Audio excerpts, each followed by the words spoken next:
They are the race team that is the Yankees or the Cowboys of NASCAR.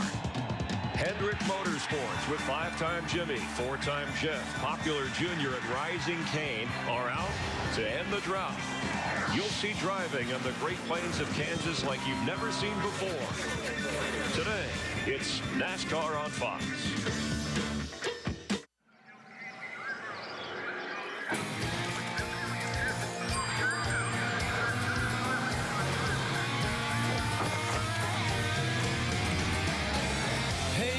Racing day, so loud out here I can't hear a thing. Man, the fans are going wild. And these drivers came to rock, and no place else but Fox knows how to do it NASCAR style. Boogity, boogity, boogity, let's go racing, boys. Hey, now here we go, race day. Don't you be going slow. Keep that pedal down on the floor. Push it till the crowd can't take no more. Mid-hair since the flag came down. Be here to the last lap around. Worked all week, it's time to play. Gonna get a little bit sideways. Here since the flag came down. Be here to the last lap around. Worked all week, it's time to play. Gonna get a little bit sideways.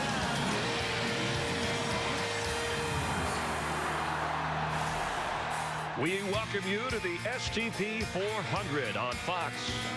Here at Kansas Speedway, fall-like weather, temperature in the 50s, the wind gust. They get up to 30, it's cool and cloudy, but the drivers are ready to take it on. Greg Biffle coming in here on a roll, and he's had success before in Kansas. Also, we have some headline drivers who have yet to win. Jeff Gordon, Jimmy Johnson, Kyle Busch, Carl Edwards, along with Hall of Famer Darrell Waltrip, 2-time Daytona 500 winner Michael Waltrip. I'm Chris Myers, and glad you're with us for NASCAR on Fox. Well, you guys having a good time in Kansas? Try the barbecue? Man, I love the way this area out here has grown up. They got a casino over there. They got restaurants everywhere. They got a soccer. I mean, this place. But Michael, have you tried their barbecue? That's not barbecue. They don't even cook sheep here, Chris. Well, but I did eat a steak right off turn 2.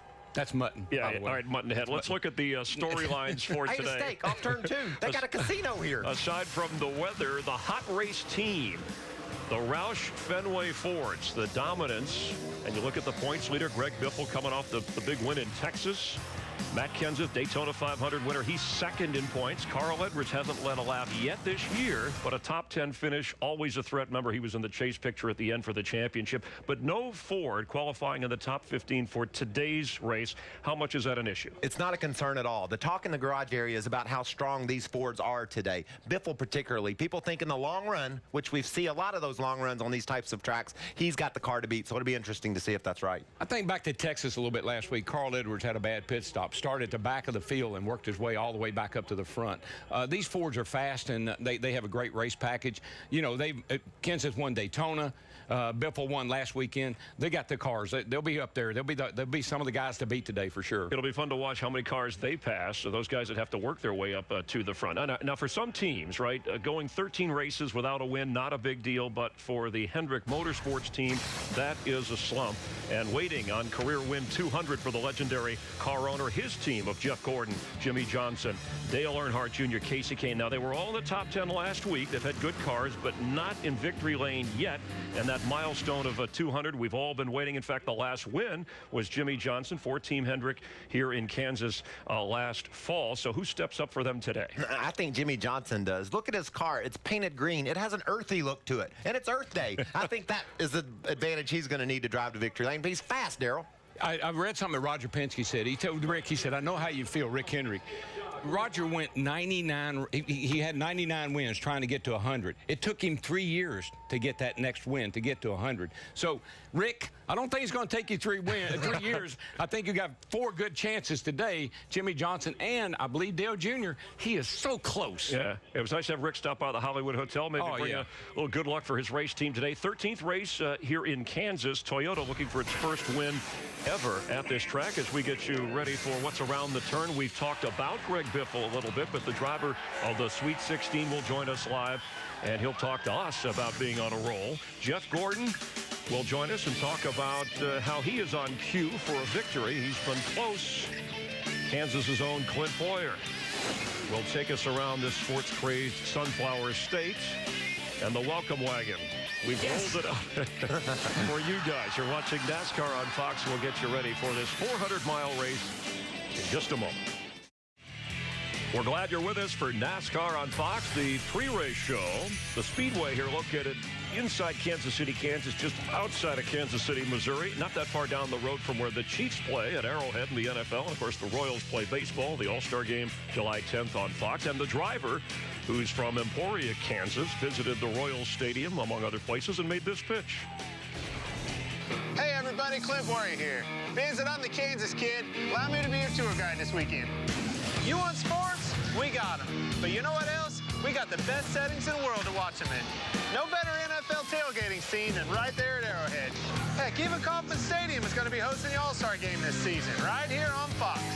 Pretty shameless plug there, boys. And then you want to talk about hoops? KU's just up the road from here, baby. Of course, there is those two Kentucky fans, some Waltrip guys. Kansas City's so much fun. Heck, even Missouri had to get in on the action. They claim to have the barbecue capital of the world somewhere in North Carolina. There's no way. It's right here, Kansas City style, baby. But you know, the best thing about Kansas is, hold up, now? All right, Clint, whenever you're ready, fire away. That was awesome. Clint's a good sport for Michael Waltrip Racing. What made you want to hire a guy like that? Enthusiasm. You can see his attitude. He's an energetic, exciting guy. He's breathed a lot of energy into our team. I'm glad Clint's on it. And the endorsement extension from 5 Hour Energy, very helpful. Speaking of energy, Kansas, boy, you build a track, everything grows around it. You know, this race is like winning Daytona to Clint Boyer. He drove by this place when they were building on his way to a dirt track race. It'd really mean a lot to him to win here in Kansas. Carl Edwards said if they were running 1-2 on the last lap, both Kansas natives, either one of them would probably win. Yeah, Carl from nearby, Columbia, Missouri, both about an hour 45 away. Speaking of this track, let's take a look. Double trouble, and this track, Darrell, wide open for discussion. That's a good way to lead into this. Wide open spaces. You know, you would think a big old wide racetrack like this, man, you couldn't get in trouble here. Look, you go down in the corner, you got plenty of room. Holy cow, Carl, where are you going? That's ugly right there. And then look at this. Synchronized spinning, a lot of room. Stay in the gas, smoke the tires, catch that baby, and keep on going. And the seams here, we talk about seams on racetracks, and those are a concern. But at Kansas, they're ditches, Chris. Look how wide those things are, a couple inches wide. Race cars ride along on tires that are less than a foot wide. You take away a couple inches of that traction, look what happens. One of the best in the world, Jimmy Johnson, about loses his car because of those cracks in the track. Those ditches. You could use a rudder. Yeah, almost. He did that seamlessly. Seamlessly. Field of seams. By the way, a night race coming to Kansas. We know the repaving as soon as this race is over. 40-year-old Jeff Gordon, he loves this place and other tracks that have similar worn-out surfaces. And although Gordon is 17th in the standings at the moment, he's coming off his best finish of the year. And Jeff, over the years, has provided us with a lot of excitement, and he's not done yet. Here comes Big Daddy. Jeff Gordon in that 24 car. He's a renewed Jeff Gordon. He's as smooth as fine wine around this place. Now that's a big mistake. He is the money man. Back in June of 2001, Jeff Gordon scored Hendrick's 100th Sprint Cup victory. And Jeff, what's going to be the biggest challenge today for you and the rest of the fleet trying to score the latest milestone?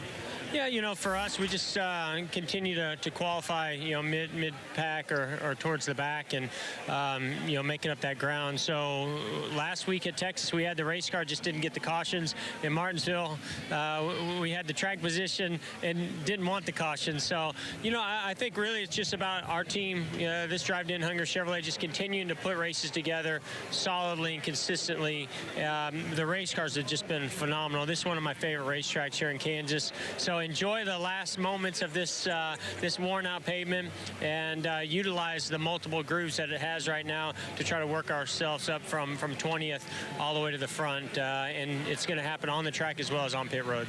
Not a scouting session for the chase. It's all about the trophy today, Chris. Well, and well put in that regard. 34th started last week, finished 4th. He's starting 20th today. You know what he's looking for more than a win? R-E-S-P-E-C-T. He's looking for some respect. Flipped over at Daytona, crashed out at Bristol, run over at Martinsville. He just needs some respect. He's got fast cars. He just needs a day where nothing goes wrong. but I like what Darrell said, fast cars. That'll pay off, especially here at Kansas. Look for Jeff to be strong. All right, maybe feeling a little of that win 200 for Rick Hendrick. Little pressure, Motorsports. little pressure. Little pressure added. Look how happy he looks, though. Greg Biffle, though, the hot driver coming in. These are some of the guys who are looking for their first win of the season. We'll continue here in just a moment. Now, we switch gears to Kansas, where 1 year ago, Bad Brad took the checkered. Smoke has 2 wins. Will Junior, Jimmy, or Carl bring it home today? Or will the Biff continue to thrive in 2012? You gotta watch to find out. We're back in the Hollywood Hotel. 42-year-old Greg Biffle put his car where the points are. He's trying to be that first driver ever to win the championship in NASCAR's Top 3 Series. And, of course, last week in Texas, he threw caution to the wind, passing Jimmy Johnson for the win, making a bold statement and widening his points lead. I tell you, Greg Biffle's kind of got an attitude right now. The Biff is back. And this team is on a roll. Woohoo! Look at this man go. This is one of the fastest cars on the racetrack. He doesn't ride. He races all the time. And we have the driver, the 16-3M Ford with us, and congrats on the run, Greg. Thanks for being with us. Does a win like you had in Texas, does that bring the attention to you that you feel like you've deserved all along? Well, I think so, and it brings a lot of relief because, you know, the people aren't saying, when are you going to win next? Or when, you know, it's been 49 races or 45 or whatever. So we're excited about that. I'm excited for the guys on the team. First time win for a lot of these guys on this 16 team, and really excited for them. Hey, Greg, it's DW. You got to win. You're leading the points, and you've got some good teammates over there at Roush. But does the statistics make you the '1 driver at Roush right now? Well, I think, you know, if you look at the stats on the points, but, you know, it's been, I was told in the media center earlier that the 99 team was the premier team at Roush Fenway. So I was surprised by that. But anyway, we're all real equal drivers. I said it, Matt, Carl, and I'll tell you what, we all three have a little bit different driving style, but we're all three, I think, you know, top of our game in this sport.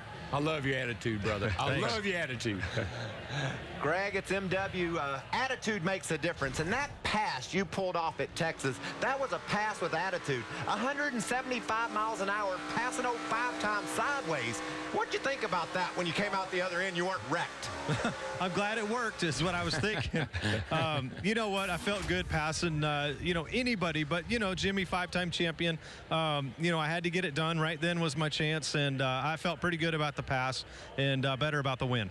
Well, good luck here today. I know you had plotted out some things for the first portion of the season. You're ahead of schedule. And it's really nice, too, Greg, that you're involved in the American Dental Association. The program is Give Kids a Smile.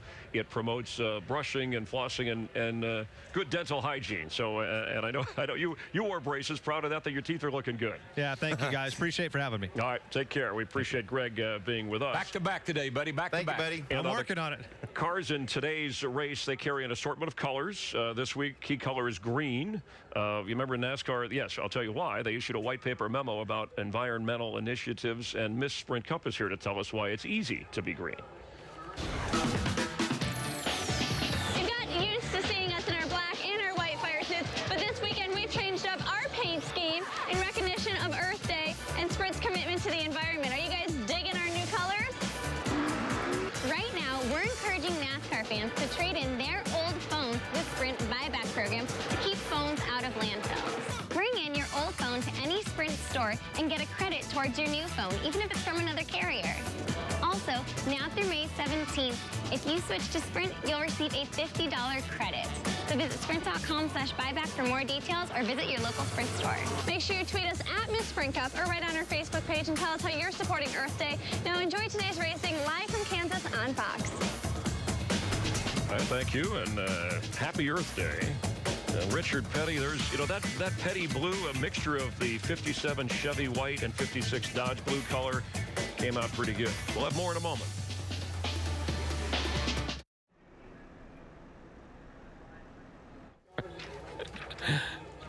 good for the show. There's Tony Stewart ready to go 400.5 miles here in Kansas. Almost looks like winter with the cool temperatures and the breeze kicking up a little bit. This past Tuesday, the 2011 champ was honored by the president at the White House. Stewart, joined by 11 other drivers who made up the chase for the Sprint Cup, and they, the drivers, tweeted those photos. You saw Junior with a tie, and when you're the champ in NASCAR, like Tony Stewart, you get a great parking spot right out in front at the White House. 43 of America's best drivers, most of them you're familiar with. Jeff Gordon, Jimmy Johnson, Dale Earnhardt Jr. But over the past 10 races, only Tony Stewart has earned more points than this next guy. Now see if you can recognize who is emerging from the shadows. I won back-to-back nationwide championships. I'm a huge sports fan, especially anything Philadelphia related. Before I was a race car driver, I worked for the family business on a clam boat. I'm Martin Truex Jr. It's been a great start to the season for our Napa team. We're just not making mistakes. We're finishing how we run. Obviously, when you have fast cars, you're always looking forward to the next race. You know, I'm really just re-energized this year because of this team and the stuff they're giving me and how much fun we've been having. Chad Johnson is doing a great job as crew chief. We've just really clicked. He's a guy that really grew up kind of the same way I did. You know, a family race team. Him and his dad would go race sprint cars together. He honestly believes that I'm the best driver out there on the racetrack, and I honestly believe he's the best crew chief in this garage, and that's what makes it work for us. I do want to get back to victory lane, obviously. It's been way too long, and I know it's going to happen soon. I didn't even know it was 174 races, so, I mean, I don't keep up with that stat. I feel like if we can just put ourselves in position the way we've been doing it, our wins are going to come. And, you know, in the past, I've been in position to win races. I've dominated races. I've led a lot of laps, and we've just never been able to close the deal. It's a lot more fun coming to the racetrack knowing you've got cars fast enough to win, and I feel like we're going to get there soon. You think he's really ignoring that 174 races without a win stat? When you're 20, you don't pay much attention to it. When you're 25, maybe a little bit. When you get to be 30, you start marking those weekends off on your calendar. But I love this guy. He's a blue-collar racer. Glad he's getting a chance to show what he can do. He wanted to race a car so bad, he worked on a clam boat. He did anything he could to get in a race car, and it's paying off now. Good, hard-working guy. He's a racer. Watch for him now. Let's go to Gas and Go. Here we go. You have questions. They have all the answers, and you're on the clock. All right, Tony Stewart, the only driver to have 2 wins in the first 7 races this season, yet he's 7th in points. What's wrong with this picture? No, nothing. He's fine. He was the king of mile and a half. He just struggled last week at Texas. Today will be a big test. See how they do today. He and Newman both, but Tony Stewart's the man. He's got the best team. When you win races, though, shouldn't you be up at the top like the way we finished last year? He had to win races to win the championship. Yeah, but this is a body of work for 26 races. You got to be consistent and win races to be in the chase. He gets in the chase, he really makes things happen there. Okay, Michael, Kevin Harvick just 1 win in his last 31 races, but he's 5th in points. Was a chase driver last year. How would you gauge his season so far? He's on the front row today. Yeah, very fast. Anytime Harvick qualifies up front, look for him to be really strong during the race. I like what the team's doing. Scott Miller moved over from his team to our team. They doesn't seem to miss a beat, so that bodes well for Childress's organization and his direction of that team. All right, let's move on here for both of you. And Darrell, we'll start with you. There is the perception the drivers are too nice out there on the track, especially this year. Lead changes down, cautions are down, wrecks are down. What do you think? Nobody wants to be the bad guy. Everybody wants everybody to like them. They don't want any conflict. They don't want any issues. They just all want to get along. That's great if you're Boy Scouts. Yeah, you can't. I mean, when a driver says, "I'm glad they raced me cleanly," yeah. I don't like that. Let's scramble. Let's mix it up a little bit. We need some more cautions. We need some more action, and I think Darrell's exactly right. Everybody's trying to tiptoe through these first races. You need to get your feet under you here early in the season. I think they'll loosen up some. I had one driver tell me, "So I just don't want to put my team through that, the controversy." Well, that's part of the game. I just want to get that trophy That's myself. right. And look, Biffle, the win. Look what a win does for you. Ask Biffle about that. All right, Darrell, Carl Edwards, Casey Kane, they've yet to lead a lap this season. You think we'll see at least a portion of that streak end today? Boy, those are 2 powerhouse teams, and their teammates are doing pretty darn good.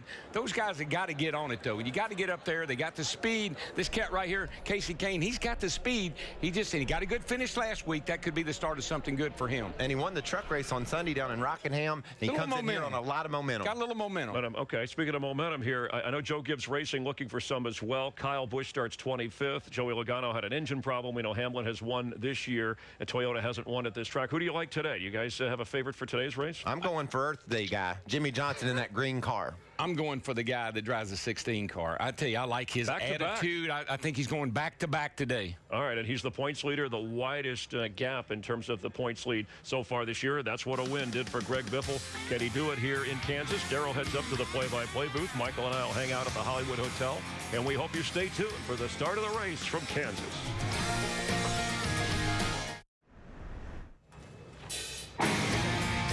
And we welcome you back to Kansas Speedway, getting ready for the start of the STP 400. A.J. Allmendinger in a Dodge is on the pole. No pole sitter has won this year. Kevin Harvick also on the front row. Kyle Busch looking for his first win of the year. Let's head trackside for opening ceremony.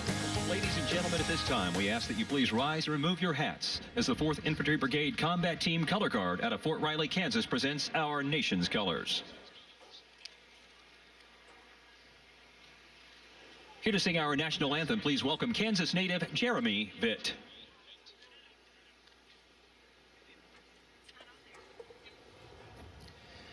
Let's pray. O God of grace and love, here and now we claim your promise of presence. Please help us through the starts, stops, and cautions of our lives. Please give safety to drivers, crews, staff, and fans. Please bless the men and women of our armed forces who serve to keep us safe. In the grace and power of God, I pray. Amen. And now to sing our national anthem, please welcome Kansas native Jeremy Vitt.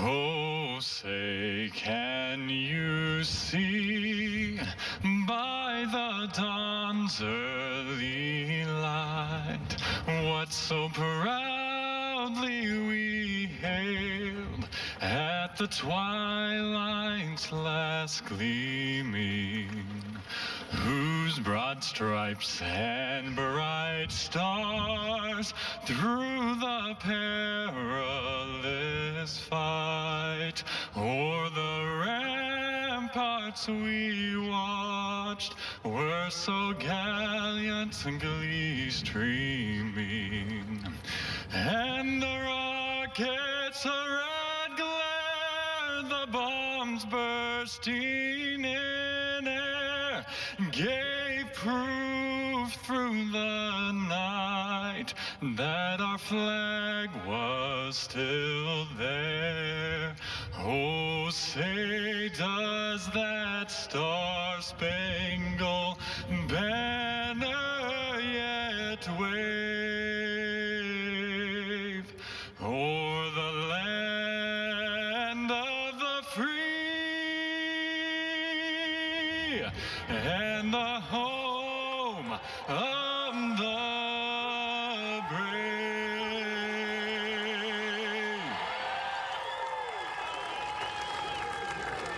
Which of the 4 qualifiers will finish best in today's race? The top 4. Text FAST to 34763 or go to AT&T FastestDriver.com. You'll have a chance to win 4 G's, $4,000.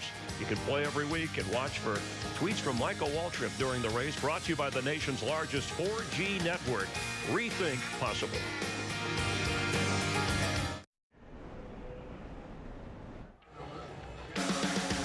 Drivers anxious to get rolling in the STP 400 here in Kansas. Today's University of Farmers report about safety. Let's check in with Jeff Hampton. NASCAR's #1 focus is safety. And a lot of that focus goes into the driver's cockpit and the cars. As you can see by the construction of the car and the cockpit area, NASCAR has done a lot of work to protect these drivers, but it doesn't stop there, folks. It also goes to the track itself, and I'm talking about the safer barrier. Since its inception, it has really helped a lot of these drivers because when they make these high-speed impacts, it dissipates the energy so the driver doesn't feel it. Think about Danica Patrick's crash in Daytona. That allowed her to walk away. And in the event of a hard crash like that, damage to the safer barrier, these tracks have to be prepared to make repairs at a moment's notice. And you can see here, Kansas Speedway is ready to do that. Their safety team can get things repaired at a moment's notice and continue with the race. Thanks, Jeff, as always. And that's a look at the barriers here in Kansas. Kids from Victory Junction are the grand marshals for today's STP 400. Victory Junction, a charity that helps out kids with medical conditions or serious illness. And now, for the most famous words in motorsports, please welcome our Victory Junction Camp ambassadors. Gentlemen, your agents!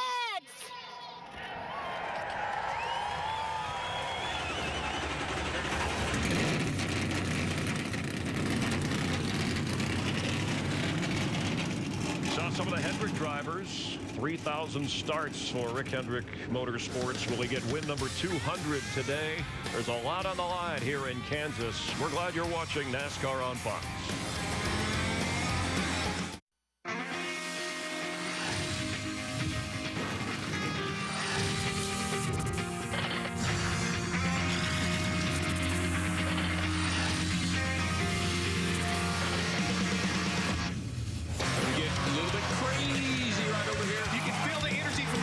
This could be big. Fight your way to the finish and get out of town. Kansas Speedway.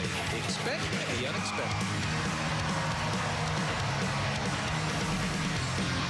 Along with Michael Waltrip, Chris Myers here in the Hollywood Hotel getting ready for the start of the STP 400 at Kansas Speedway. Brad Keselowski won this race last year, but it was warmer. We see the wind kicking up. What do the cooler temperatures mean for today's race? The cooler temperatures means fast speeds. These cars love cool air. The tires stick better, the motors run better, so these guys are going to be going faster than ever before. And Biffle made a statement last race. Who's the statement maker today? Jimmy Johnson's been trying to make a statement ever since he wrecked on lap 1 at Daytona. I think in his earthy green car, he gets it done today on Earth Day. The guys who bring you the race every weekend, Darrell Waltrip, Larry McReynolds, and Mike Joy from the booth. Mike, it was Biffle ending that 49 race winless streak. Maybe today, Junior, Truex Jr., or A.J. Allmendinger looking for his first win of his career.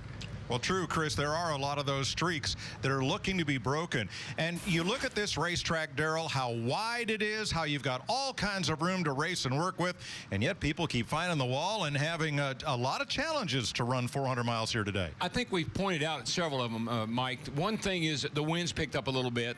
The grip level here is really low. It's hard to get a lot of grip. Tires fall off fast. The cracks in the track. The thing about this track, you're always looking for a different line, a better line. Maybe it's on the bottom, maybe it's on the top. But this track is very challenging, and it's hard to get your rhythm here. It's hard to get that rhythm and stay in it. Well, last year, Larry, both Kansas races were won from outside the top 15 starting positions. 25th for this race, 19th for the fall race. Yeah, when we drop this green flag on this 400-mile race, we'll be focused on those drivers at the front of the pack. But because of the way qualifying went yesterday, it got very slick during that session. We've got some drivers like Kyle Busch, Carl Edwards, Tony Stewart, starting outside the top 20. I promise you, we drop the green, they're going to be going to the front. And the good thing about the wide open spaces of this racetrack, you can do it with a fast race car. You don't have to do it with strategy. There's going to be some comers and some goers based on the way the qualifying schedule was. All right, should be fun to watch here for 400 miles. Let's have a look at the Geico starting grid for today's race. A.J. Allmendinger wins his second career pole. Kevin Harvick has his 5th top 10 start of the season. Joey Logano, who had engine trouble in practice, will have to go to the rear after posting a great qualifying run. His teammate Denny Hamlin, 3rd last year here, is alongside.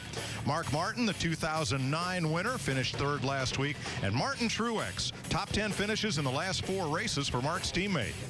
Dale Earnhardt Jr., runner-up here a year ago, and the hometown favorite is Clint Bowyer. Casey Kane, 7th at Texas, winner at Rockingham in the trucks last week. Sam Hornish Jr. returns to Cup. He was an IndyCar winner here. Brad Keselowski, last year's winner, along with Jeff Burton. They're in row number 6.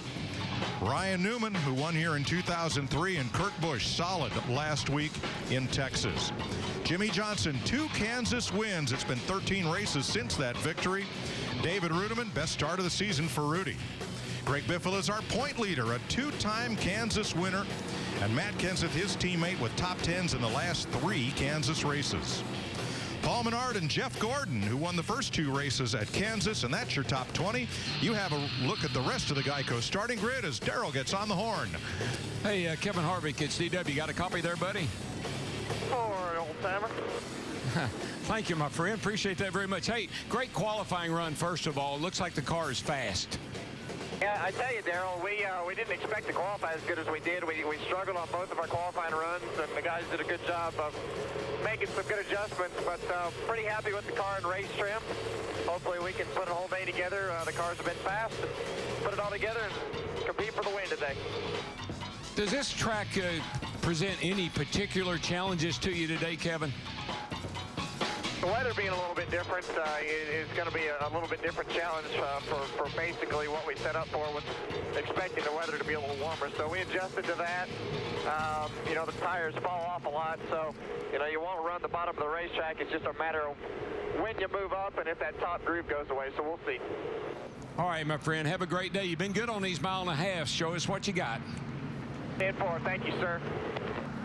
Kevin Harvick starting outside pole. A.J. Allmendinger stopped on the back straightaway with his Dodge, perhaps to re-index his steering wheel. Whatever the reason he stopped, he's back and moving up back into his pole position. Let's go to pit road. Chris Devoda. Mike, 130 miles. That's the distance between this racetrack and Carl Edwards' home in Columbia, Missouri. He actually drove here to the track this week. Now, he's been very good here, 5 straight top 10s, but he hasn't won in a Cup car at the Kansas Speedway. And he says, right or wrong, he is putting more emphasis on himself, more pressure here than at any other racetrack. If he is in victory lane, you can bet it will be emotional. Dick Berggren? Well, Tony Stewart is a master of the 1.5 mile track, just like this one. But practice and qualifying didn't go well for Tony, and as a result, he is going to start in the 23rd position.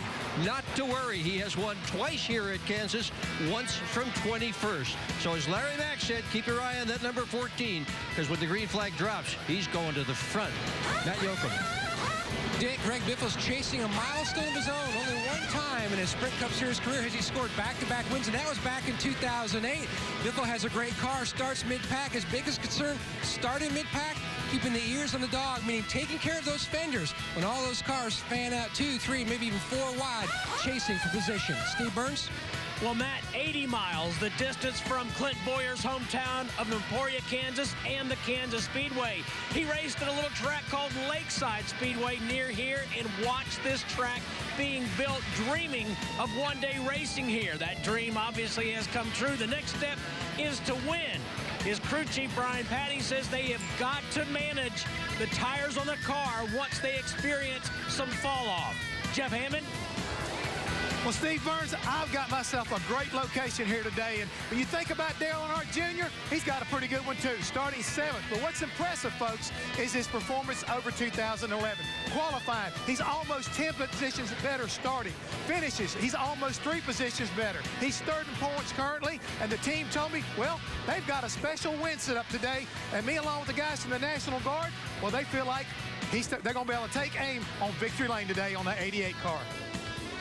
Boy, Hammond's got to be right at home, tuning on a tank. I was going to say, just don't let him work on it.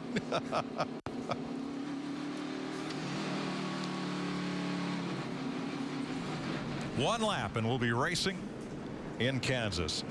Today's race brought to you by Budweiser, the beer that starts with full flavor and ends with a crisp, fast finish. Great times are waiting. Grab some buds.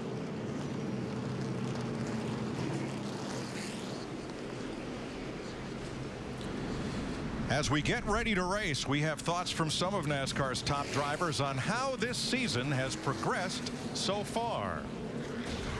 Well, I'll tell you what, I mean, there's nothing like winning. Historically, you've never got this kind of a jump on the season. Kind of solidifies us as a challenger for the title. I'm pretty proud of how everything's going so far.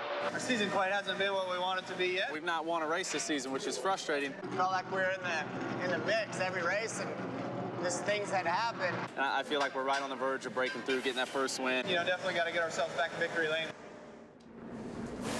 A lot of drivers on the win one soon list as we come to Kansas. Well, the weather has turned. Yesterday was high 70s, not a cloud in the sky, and beautiful. The clouds are here. The temperature will not see 60 degrees. I think the wind came from Texas straight to Kansas, much like our production trucks did.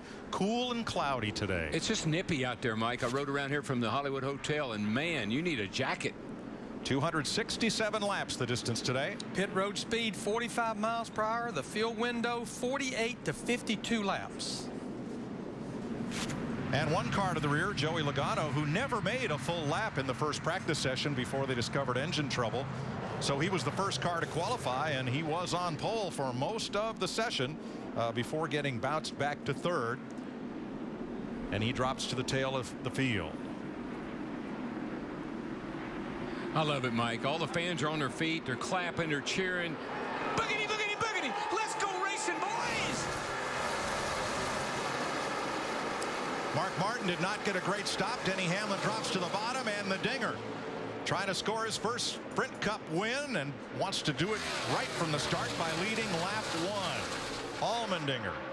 3 car lengths to the good on Harvick going down the back straightaway. Hamlin jumps up into third. From the outside, Bowyer in the 5th position. Single file come the first half dozen, and Allmendinger will lead the first lap in Kansas. You know, Mike, we had rain here last night. A pretty good rain shower. Really cleaned the track off. Pretty green out there right now. It's going to be a lot of grip for a while. Mike, you talked about A.J. Allmendinger in the 22 trying to win his very first Sprint Cup Series win. Remember how close he came a couple of races ago, finished second at Martinsville to Ryan Newman.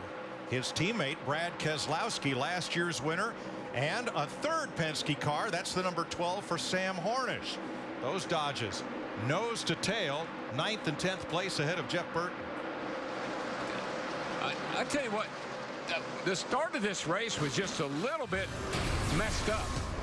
Something happened to Harv there. You see him on the outside pole. They dropped the green flag, and I think he just spun his tires really bad. Larry just couldn't get going. Yeah, you could see the back of the car wiggle the minute he tried to get it up to speed. And, of course, you see what it did to the guys behind him. It really backed them up. Right there, you could see it. You saw Mark Martin have to get out of the throttle, and Dale Jr. That backed up that inside line considerably. Allmendinger is waiting for no one. The battle's behind him for second place. Denny Hamlin bringing his Toyota inside of Harvick's Chevrolet, and then settles back up in the high groove. Looks like they didn't lose the notebook from last year here, Larry, because that 22 car pretty much took off the same way here last year. Here comes Hamlin again. Yeah, with Kurt Busch driving it. Kurt Busch is behind the wheel.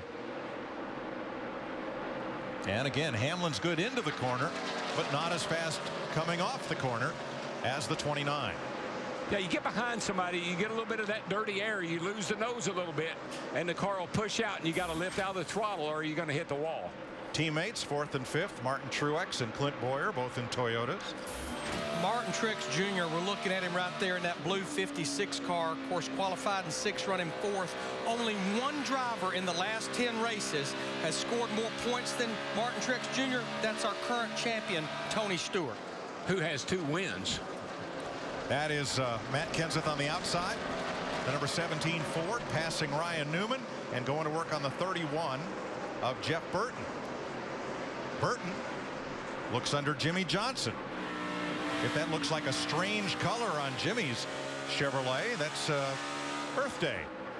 A special color used by Chevrolet only in 1967 and offered on all their cars but Corvette that year. Little nostalgia, little muscle car era. We got some muscle at the front here because Allmendinger has held this lead now through the first 6 laps and shows no sign of giving it up. Well, yes and no. I think Harvick's closing a little. I think Harvick went to the top. Allmendinger, spotter or himself, saw Harvick going to the top. Allmendinger all of a sudden went around the top and picked up a little bit of speed. Harvick was really coming there for a minute, though. And here comes Kurt Busch, who knows the way to victory lane here. He's in a Chevy now, and he's underneath Sam Hornish. And we talked about how wide this racetrack is, and there's a good example. I mean, there's enough room in these turns for 5 wide if you wanted to. But the bottom, you get a little shorter route around the bottom. You get a little bit more speed around the top, off the corner. Watch the difference here in acceleration. Kurt on the bottom, 12 car Sam Hornish on the top. Hornish gets that great straightaway speed.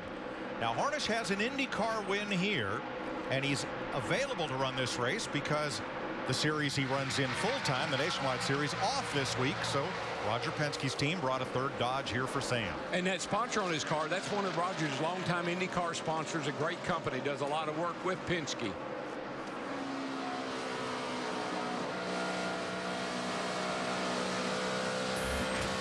8 laps complete. Joey Logano's gained 14 spots. Montoya 11.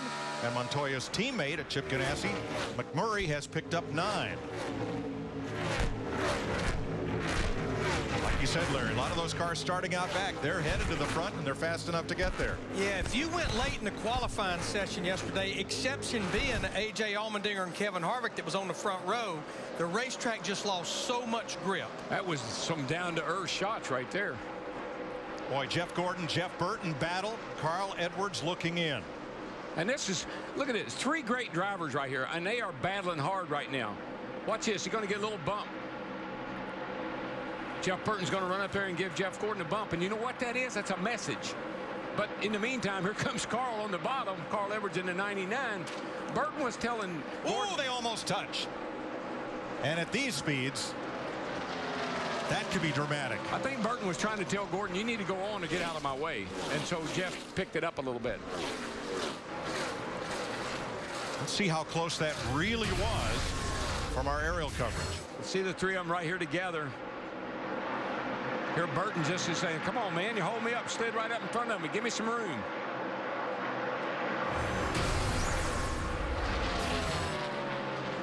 Martin Truex on the move.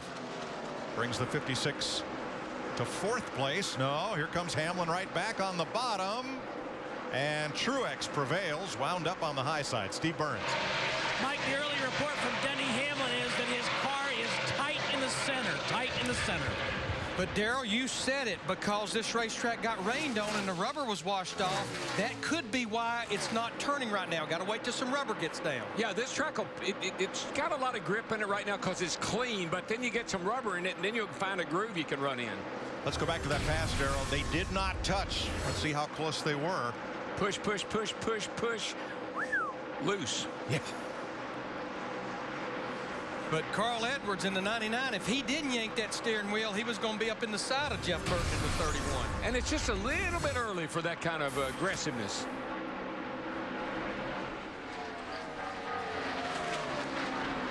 "12 laps complete. A.J. Allmendinger from California, driving Roger Penske's Dodge, has led them all.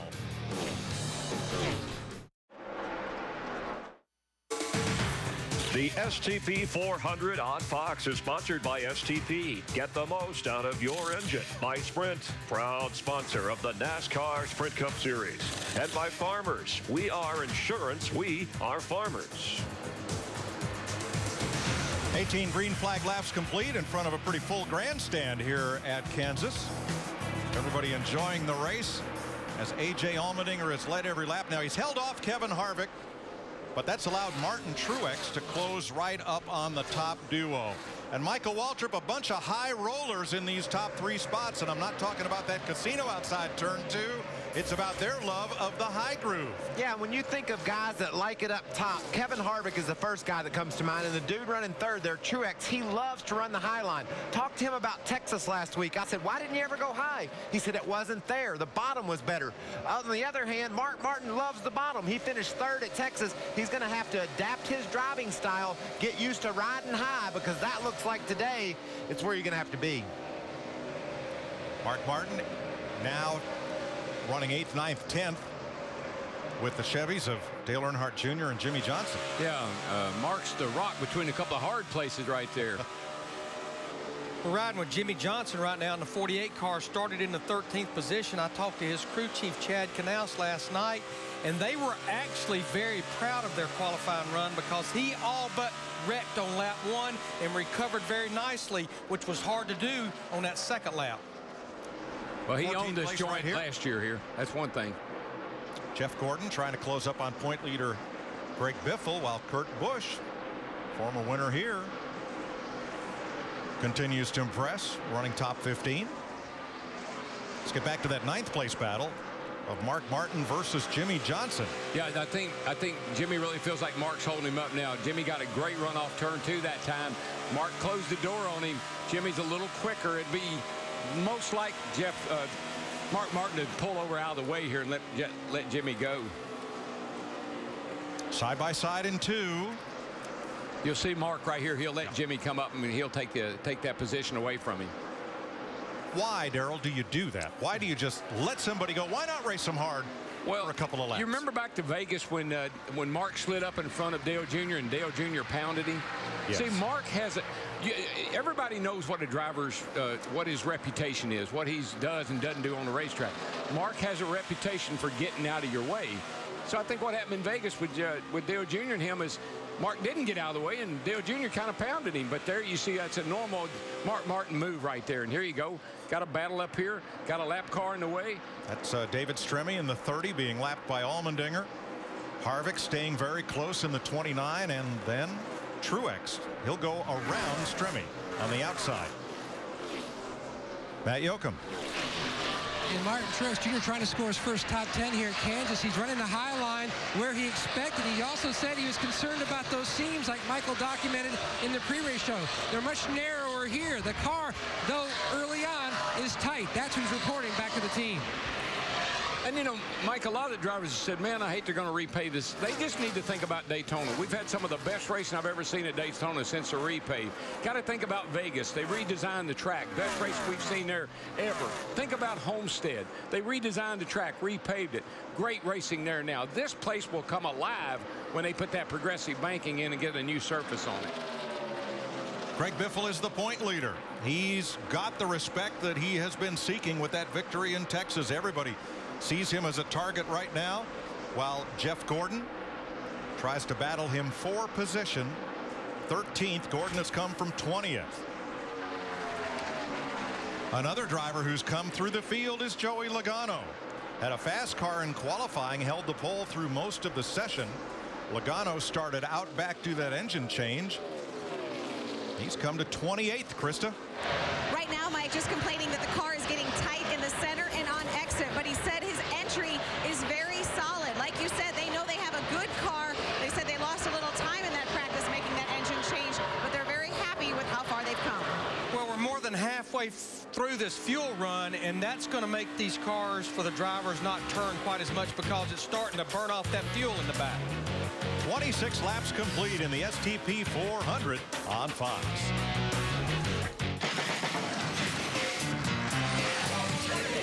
No, next question.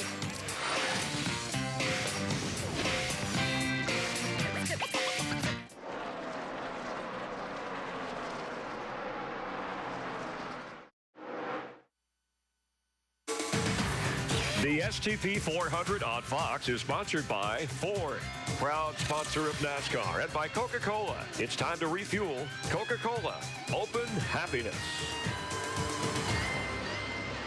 33 laps complete. Allmendinger still your leader. Here are your Ford F-150 EcoBoost track facts. Ford has 3 Sprint Cup wins here, the last one coming in the fall of 2010 by Greg Biffle, and Ford has led the point standings after 6 of this year's 7 races. Oh. Going to Foothill Ford tomorrow. Pick up my new F-150 EcoBoost. Can't wait. Neat truck. Allmendinger has led at Kansas for the first time. He's led 34 circuits. He led a bunch of laps at Bristol, 50-some. Harvick had closed as Allmendinger worked lap traffic, but here's what happens. Watch Martin Truex coming into view from the bottom of the screen in the 56.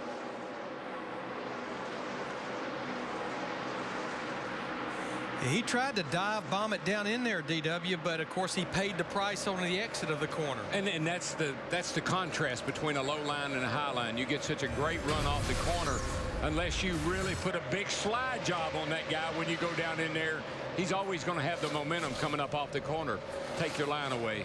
You know, Darrell, that was just a little bit of frustration from Truex. He's way faster than Harvick, but he can't go anywhere. So he dives to the bottom to see if he can make the pass, make it stick. He makes a lot of ground on the entry. Can he hold it coming off? And this is a great example of why they're paving this joint, Darrell.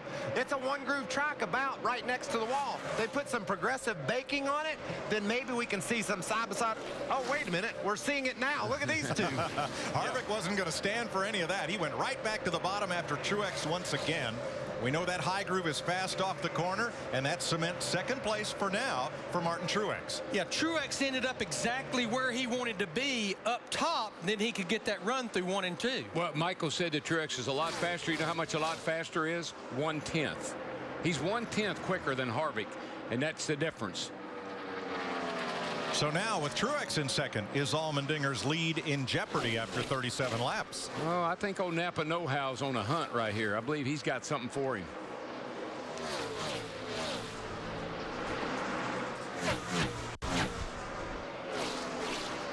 .38 laps complete. Pit stops coming up in another dozen to 18 laps or so, and for drivers like Jeff Burton and some of the others that have drifted back, that stop can't come soon enough.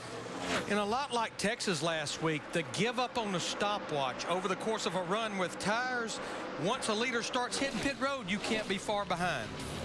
We'll take a pit stop and be back for theirs. 38 laps complete in Kansas. Fox is sponsored by Budweiser. Great times are waiting. Grab some buns.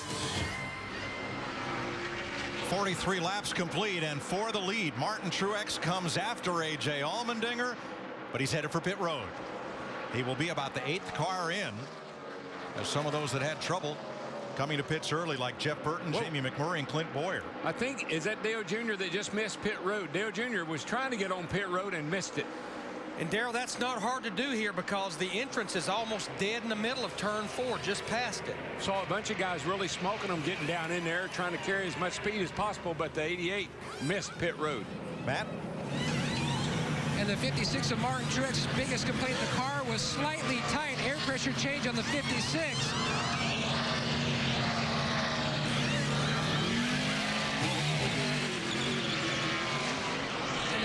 Of A.J. Allmendinger, our pulsator, just start yelling on the radio, out of gas, out of gas, out of gas. Meanwhile, the 16 of Biffle is in. Significant chassis adjustment for Biffle. His car had really gone, losing the nose, no grip. And the 22 making his way still down to his pit box. And the 29 of Harvick is in, bad angle, big chassis adjustment, trying to keep up with his race car. They didn't do as well last week, trying to do a better job this week. Big track bar adjustment, the car absolutely no grip for Harvick. To Steve. And Denny Hamlin hits pit road, Matt. He says that his car is tight on throttle, but really tight on exit. They've made a slight adjustment for Denny Hamlin to correct that problem. Jimmy Johnson saying, my car is really sensitive on entry around other cars and loose coming off of turn 4, wedge out, and a track bar adjustment for Jimmy Johnson. Regan Smith came around trying to pick up a lap, as Carl Edwards did lead a lap and then comes to make his stop. That's the first lap that Carl Edwards has led in 2012. Krista. And Larry Mack, we have documented how badly Carl wants to win at this racetrack. They're making an air pressure adjustment and adding some tape adjustment on the grill as well for the 4-tire stop. First round of pit stops now completed, but for David Reagan, who stays out trying to pick up a lap, and Martin Truex has cycled back around to the front spot. Regan Smith completes his service and gets back out. Now, is there a problem on board? I think there is. I saw him go by here. I saw fire come out the tailpipe, and it looks like he's slowing down to me. What do they say, Steve Burns? Well, Darrell, I haven't heard exactly, but I can tell you this. Half of their crew has already run back into the garage area. They think it's an engine problem.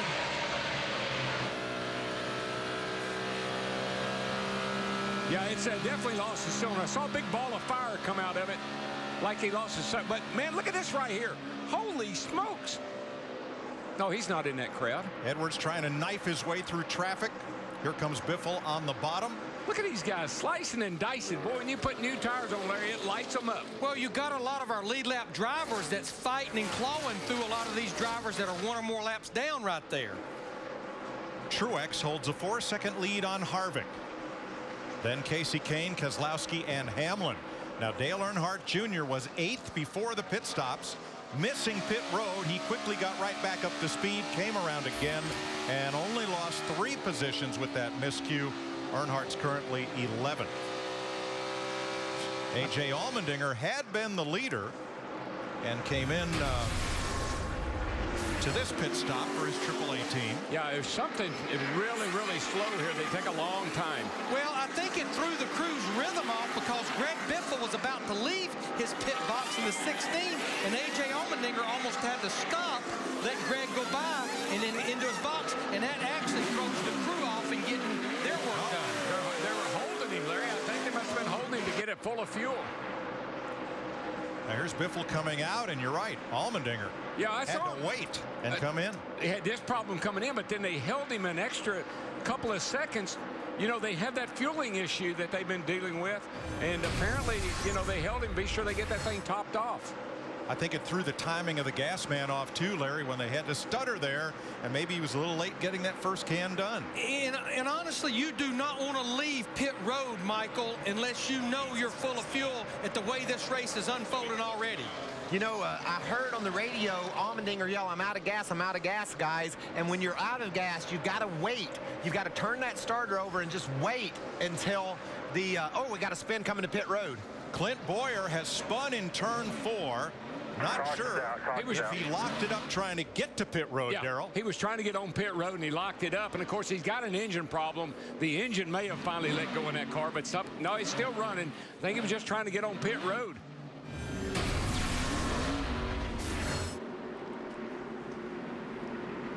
Boyer was 5th prior to pit stops. Right here, he's running 9th. Just trying to get down on pit road, looked to me like, and it just spun out with him. First caution of the day comes out at lap 52 for Clint Boyer's spin. Boy, it's been a tough day for one of the hometown favorites. 3 NASCAR Sprint Cup drivers living within a short radius of this track. Boyer he was low on the racetrack and just went around. Yeah. You can hear the old engine. She got a cylinder down. Just not coming to you guys. Coming to you. Just not sure about that one. Well, did the engine rev because the car get loose, or might have he downshifted for 3rd to get in the pits and it came around? I honestly believe he was trying to get on pit road. I think that's what he was trying to do.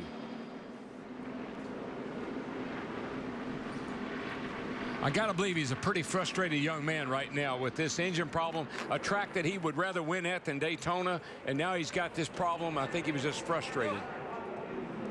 Pit road is open, 26 cars on the lead lap. And let's see how many takers we have. Not the leader. Truex stays out. Most of the lead lap cars are not pitting. Jeff Gordon and a few others do, however, toward the back end of the lead lap, about half. Yeah, back there you need to come in. Yeah, not surprising. We'd only been about 5 laps since that set of green flag pit stops. These drivers at the front just did not want to give up that track position.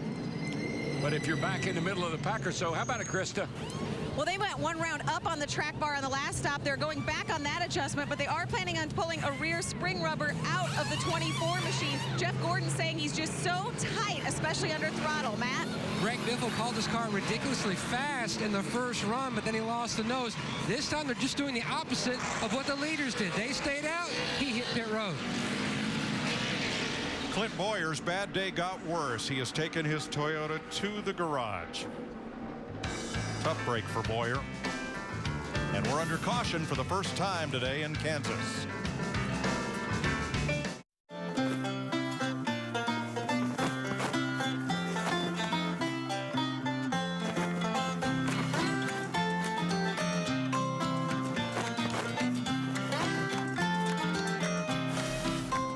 .55 laps complete, finishing up the first caution flag of the day for Clint Boyer's spin.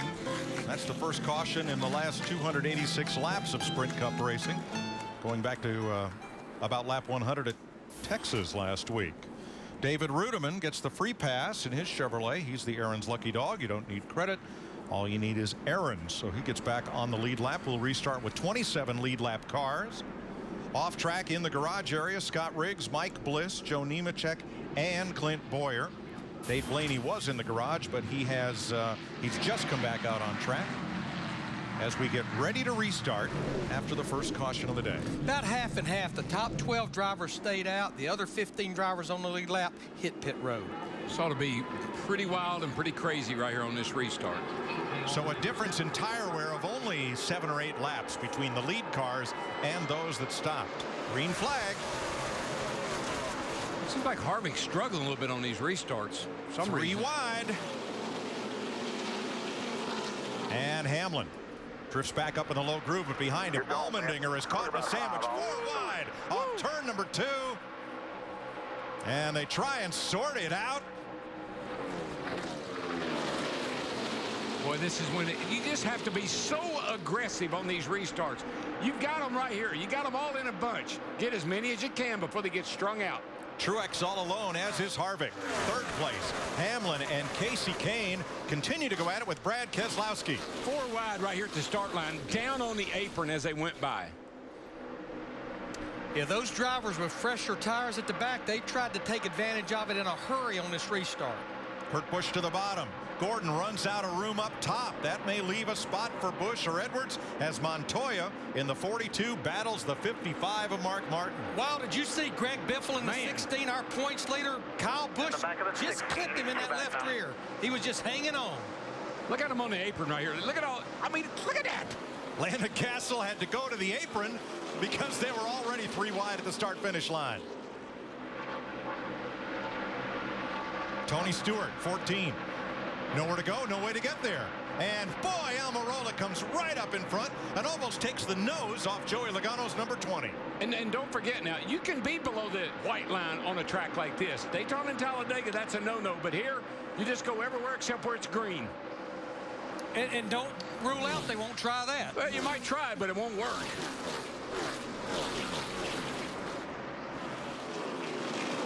Finally, Almirola settles in front of Casey Mears. That's Menard, the 27 up high. Newman in that silver car, Mark Martin and Jeff Gordon still side by side battling. You get them 4 Mr. Feel-Goods on there, those sticker tires, you're a hero for a little while. You'll go places that you won't be able to go in a little bit. The only driver who stopped in that exchange that's been able to move up into the top 10 has been Kurt Busch, who's climbed to 9th. Here's Jimmy Johnson, Brad Keselowski, side by side for 5th. And there's Busch, that white and red car that took those new tires and capitalized, kept to the low groove and jumped up there. Great racing here. 3rd through 6th, 4 cars under a blanket. And look who's joined the party. Hey, Casey Kane, coming off a great weekend. Good finishes at Texas, won the truck race at Rockingham. 5 car on the move. 3 wide again. Johnson underneath Keselowski and Hamlin. Steve. Jimmy Johnson saying, Mike, hey, I need a little bit of help rotating through the center. And his main concern, Mike, he says his splitter is hitting the track, but he's on the move now. That's not unusual. Low air pressure. Once those pressures come up, that car will stop doing that. You heard Brad Keselowski there pedaling that thing, getting pretty loose. Ryan Newman, Kyle Busch, Greg Biffle, and Carl Edwards. 14th on back. They don't know it. No. You know what? You don't really know what position. You're just racing. Pass everybody you can. Jimmy Johnson makes the pass on Hamlin for 4th place as Biffle dives underneath Ryan Newman. Back at 15th. We talked to Greg Biffle in that 16 car earlier in the week, guys, and just his swagger and his confidence. He said, you know what? I can win at any racetrack right now. Well, the odds would be against him here, Larry. He was the highest qualified Ford in the field and started this race back in 17th. So Fords did not have a good qualifying day here. Want to see Mr. Lonely? Well, here he goes right now. He's at the start line right there. And here comes Kevin Harvick now. That's how big a lead that Truex has. Krista. Casey Kane is listening to a new voice this week from the spotter stand. Kevin Hamlin, who spots for Ty Dillon in the Truck Series, is spotting for him. Not a full-time position, but the trucks are off for the next 4 weeks. Casey saying he wants to learn other styles, finding out what he wants in his eyes in the sky. Matt? Harvick trying to hold off, now losing that position to the 5 of Kane. His big issue on that restart and the past 2 restarts, he simply spun the tires like DW thought. Yep. Got to get them babies cleaned up. That's what a spotter job, crew chief job, and driver. When they tell you got to clean them up, they mean spin those tires. Come back again. Half back, come continue, leave it home. Still there. Boy, 3 wide turn 2 as Kane battles Harvick. And Casey Kane almost gets the spot as, boy, Montoya and the 17 of Matt Kenseth battling the pole sitter Allmendinger on the right of your screen. Yeah, you talked about the Ford camp. Matt Kenseth in that 17 car started in the 18th position. He has now cracked the top 10. To Krista's point about Casey Kane, remember, he's been searching with this spotter situation ever since he got in trouble back at Bristol. Right, his cousin Cole had been his longtime spotter, and so Kevin is the third spotter he's had this year. Just looking for something a little different, as Krista said. What he's looking for is a shamrock or a horseshoe or something. Needs a little bit of good luck is what he needs. 13th, Biffle and Allmendinger, and here comes Kyle. Kyle Busch in the 18, right up into the thick of that battle. He just drove by our pole sitter, A.J. Allmendinger, in that 22. It's like A.J. was good out front and clean air, struggling a little bit right now.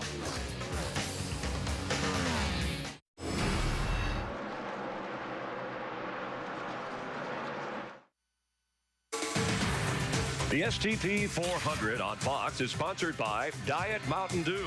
Yeah, it tastes that good. And by AT&T, the nation's largest 4G network. AT&T, rethink possible. 73 laps complete in Kansas. Mark Truex Jr. has led the last 27 circuits. Pole sitter A.J. Allmendinger led the first 44. Casey Kane right up against Kevin Harvick for second place. They're about 2.5 seconds behind the leader. Clint Bowyer is back on track after a trip to the garage area. Fresh off the wire Friday, he threw out the first pitch for the Royals game, and they had a no-no going into the 5th, but lost to the Blue Jays. And then this spin by Clint Bowyer. We thought he was trying to get onto pit road when the car went around.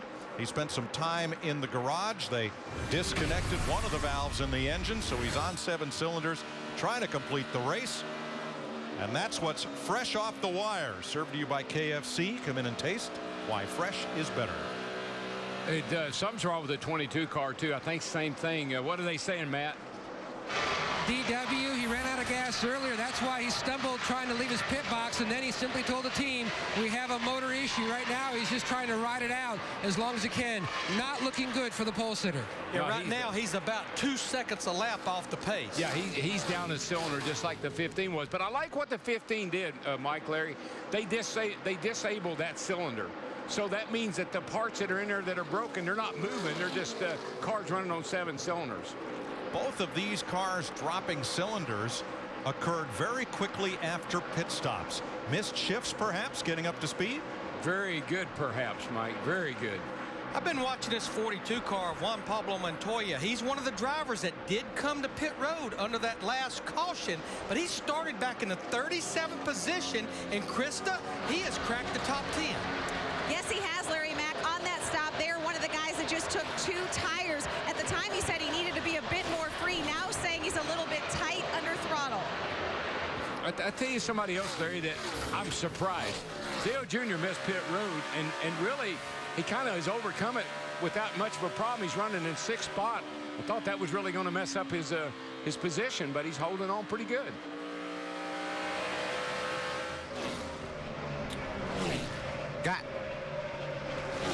Guys, we saw Harvick battling Casey Kane. Casey drove up and caught Harvick as he races under him there, but Harvick didn't just lay over. Darrell, you guys talked about people letting other cars have the position. Harvick said, I'm not going to let you have it. And look, they've been able to stabilize this battle somewhat. Harvick's held his spot, still running second, picking up his time. So that's a good example of a guy saying, I ain't laying over for you, buddy.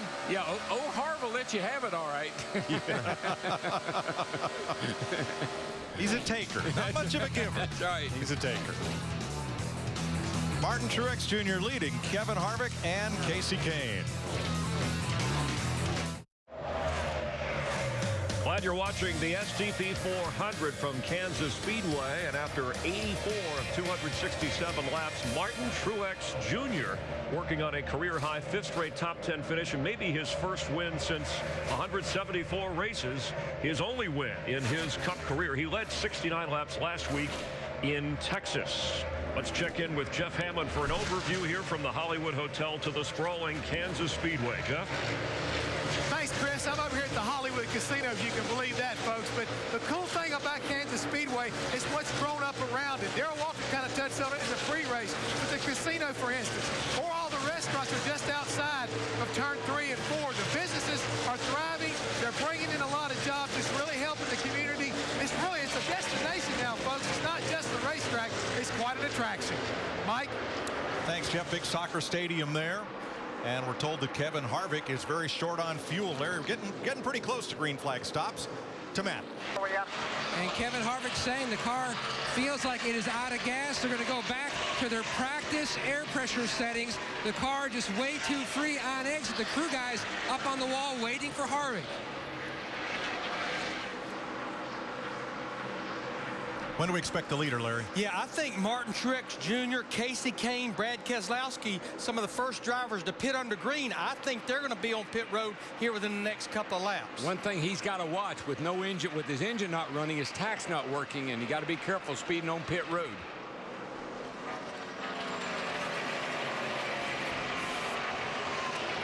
Let's see if Harvick's able to quickly restart and pull away once the 4 Goodyears and 2 cans of Sunoco gas are in.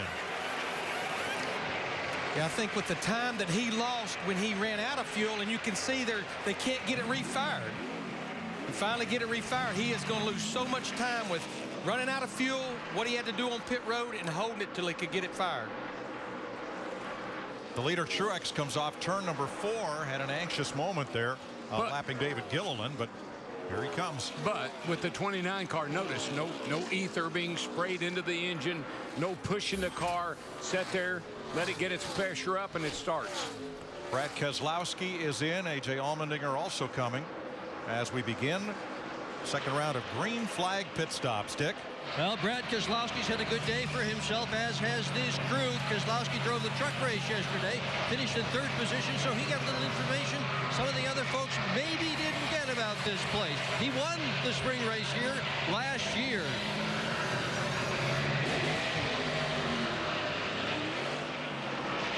And here's Matt. And Allmendinger is in. His car on the tight side has been pretty consistent much of the day, but his biggest issue, the motor. You were telling earlier, Mike, just how much off the pace that 22 was. Steve? And Mark Martin saying the car is looser in and off the turns, but still tight in the middle. They're going to make a wedge adjustment and an air pressure adjustment to help Mark Martin.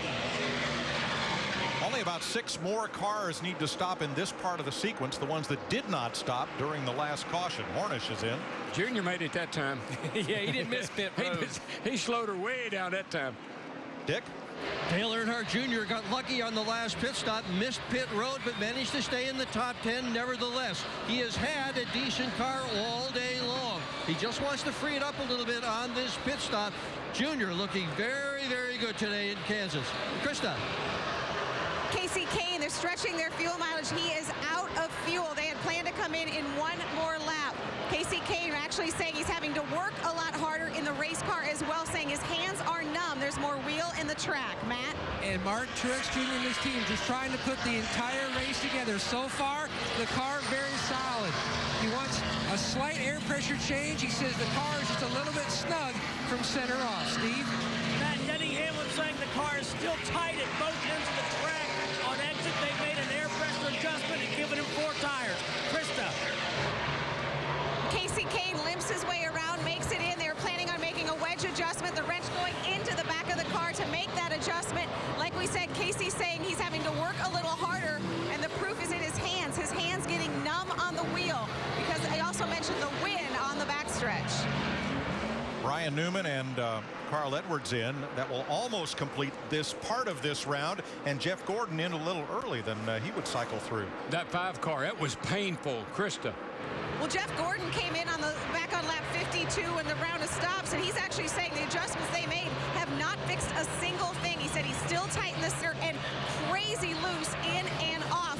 Meanwhile, for Carl Edwards, Carl said he needs his car to turn a little bit better through the center. Steve?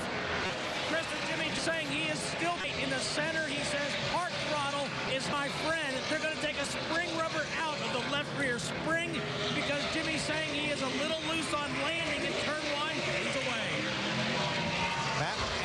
Biffle trying to make it back-to-back wins. You can see the wrench go in the back window. He called it from the cockpit. He wanted to go down on the track bar to try to tighten up this number 16 machine. Solid so far. Steve. Well, Matt Kenseth has done his usual job of sneaking into the top 10. He says the car still needs help rotating in the center of the turn, but overall the car is not bad. 4 tires and an air pressure adjustment. Dick. And Tony Stewart's day has not at all gone the way they had expected it to. He said that the front end going into the corners just isn't grabbing hold of the racetrack, nor is the right rear. So they're going to be doing some chassis adjustment on this pit stop for sure. Smoke, not as fast as he had hoped to be.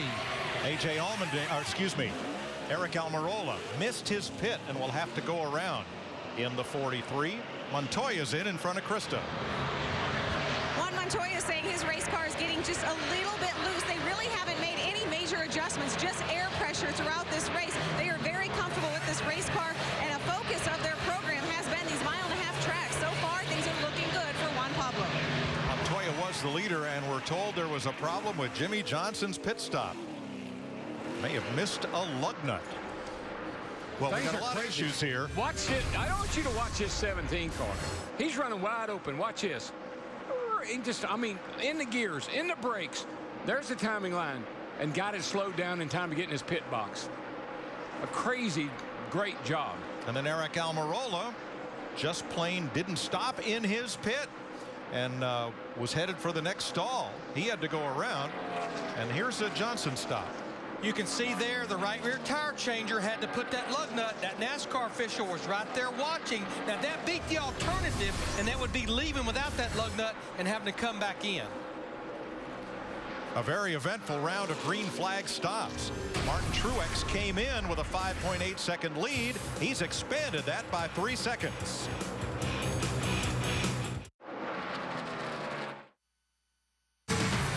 The STP 400 on Fox is sponsored by Chevrolet and their award-winning cars, trucks, and crossovers. Here in Kansas, time for an AT&T race break, and Martin Truex Jr. with a blistering 9-second lead. He has led the laps, the most laps so far in a Toyota, just ahead of Denny Hamlin. A Toyota has not won a Cup race here in Kansas. With Michael Waltrip, Chris Myers watching in the Hollywood Hotel. Let's go back over some of the fuel problems this early in the race. Allmendinger, Harvick, Kane. What's the issue? You know, you could be a little bit confused about how it could have happened on the second pit stop. You run out on the first pit stop, maybe you don't have your mileage predicted quite as precisely as you hope because of the weather change. But after you run a fuel stop and then you got to make another one, you shouldn't run out of gas, and we saw 2 cars do that. We've also seen guys find different grooves or lanes or lines. Which driver can handle the 2 lanes or 2 lines the best? Well, so far we've seen a couple of guys, Jimmy Johnson and Truex, who's leading the race, be able to run high when they need to, but then drop to the bottom like you see Jimmy right here. I need a car that will do both, Chris. That's how I'm going to win the race. Anybody can run high. I need a car I can go other places with it. Jimmy in the Earth Day car moving up to 5th, just ahead, right behind Dale Earnhardt Jr. and ahead of Brad Keselowski, who won the race here. And also, let's talk a little bit about green flag pit stops. We're seeing more and more of that. It's going to play out the rest of the day as to who wins the race. What an intense time this is in a race. Watch Matt Kenseth come to pit road. He is so dedicated to get there as fast as he can. Right there, timing line. He's going way too fast, but watch. There's the next one. That's the segment he gets timed on. He gets it slowed down before the second line, but he was nowhere near down to pit road speed at the first line, but it averaged out, and he made his pit stop. That showed you how aggressive these drivers have to be. Is there such a thing, Darrell, talk about a wide track as a third line here? In the middle. You know, you've got to be able to run down on the bottom, but anything low, Chris, is the other line. Around the top is pretty easy. It's a gift. There's a lot of grip up there, but someone in that groove, you can't run it. You got to be able to go other places. 7 different leaders and 7 different lead changes. You can check on your AT&T fastest driver. Join the challenge. Text FAST to 34763 to play or visit. Go to AT&TfastestDriver.com if you want. You have a chance to win 4 Gs, all brought to you by the nation's largest 4G network. Rethink possible. That's your AT&T race break. Let's head back upstairs to Darrell, Larry, and Mike. Thanks, Chris. 107 laps complete, and 2 drivers that both ran out of gas, Casey Kane and Kevin Harvick, have both managed to stay on the lead lap after this round of green flag stops. And I tell you, that aggressive move that we saw Kenseth make, getting on pit road, look where it put him.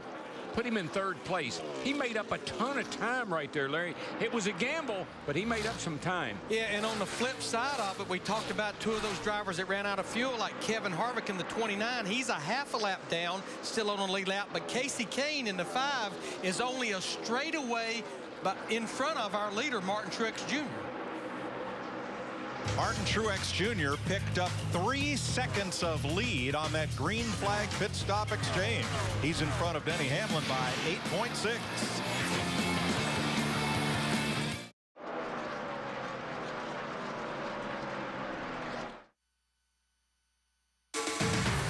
The STP 400 on Fox is sponsored by Geico. 15 minutes could save you 15% or more on car insurance. By Toyota Care and by KFC. Come in today and taste why fresh is better. 114 laps, only 1 caution flag, and Martin Truex Jr. is not only our race leader, he's our Toyota top performer, with Denny Hamlin in second, 7.8 seconds back. Mark Martin 10th, and Kyle Busch number 11 with a bullet, because Kyle started back in 23rd and he is coming to the front. You know, something else I noticed, Mike, is that like Kansas, we saw him bonsai pit road. He's running 3rd. Earnhardt missed pit road. He's running 4th. Johnson had a lug nut issue in the pits. He's running 5th. So these guys apparently have some pretty awesome race cars to overcome those problems. Hamlin is under fire now from Matt Kenseth. Steve? Mike, before the last pit stop on lap 94, Denny Hamlin told his crew that he was tight at both ends of the racetrack. They made an air pressure adjustment. Moments ago, Denny said we did not make it better. In fact, we just took the back of the car out of the racetrack. Well, I think one thing that's going on with these drivers and their crews, they're starting to chase this racetrack a little bit. Darrell talked about it earlier in the show where the rain washed off all the rubber last night. We're starting to see both ends of the racetrack turn back black where the rubber's going down now. Yeah, Larry, all the way up to the bottom to the top. It just tells you where everybody, they're just running all over the racetrack in the corners, but the whole track is now pretty dark. Well, you see Kyle Busch's progression through the field from 23rd, but Krista, are they having issues?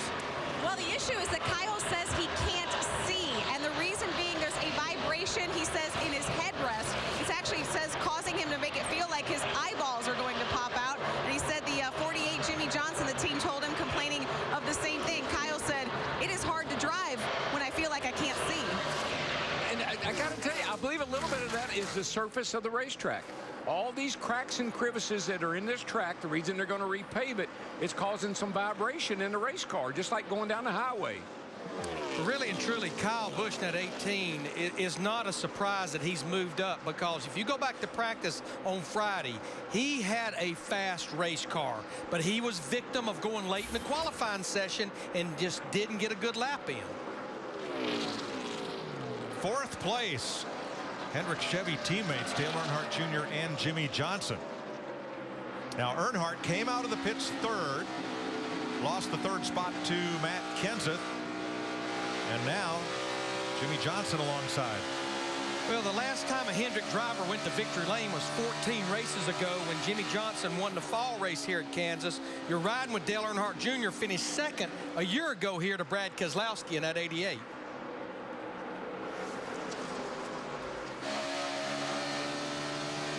Now they're about 10 seconds behind race leader Martin Truex.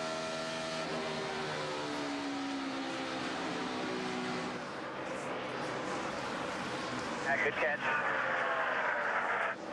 Not sure what that was about, as Kyle Busch went all the way down to the apron in the front straightaway as if he was running a qualifying lap there. It really didn't help his lap time, because that was about 2/10 slower than the lap he'd run before that. He's getting bored. He's just getting a little bored. He thought he'd just mess around a little bit. Plus, maybe he got just a little bit loose. I think we know the reason now. If he was getting bored, that woke him up, I can tell you. That's pretty nice slide and a save there. Pretty nice save. Yes. That'd work over at the ball game. We go back short tracking in less than a week. Next Saturday night, Sprint Cup racing at Richmond, Virginia on the 3/4 mile. 7 p.m. Eastern on Fox.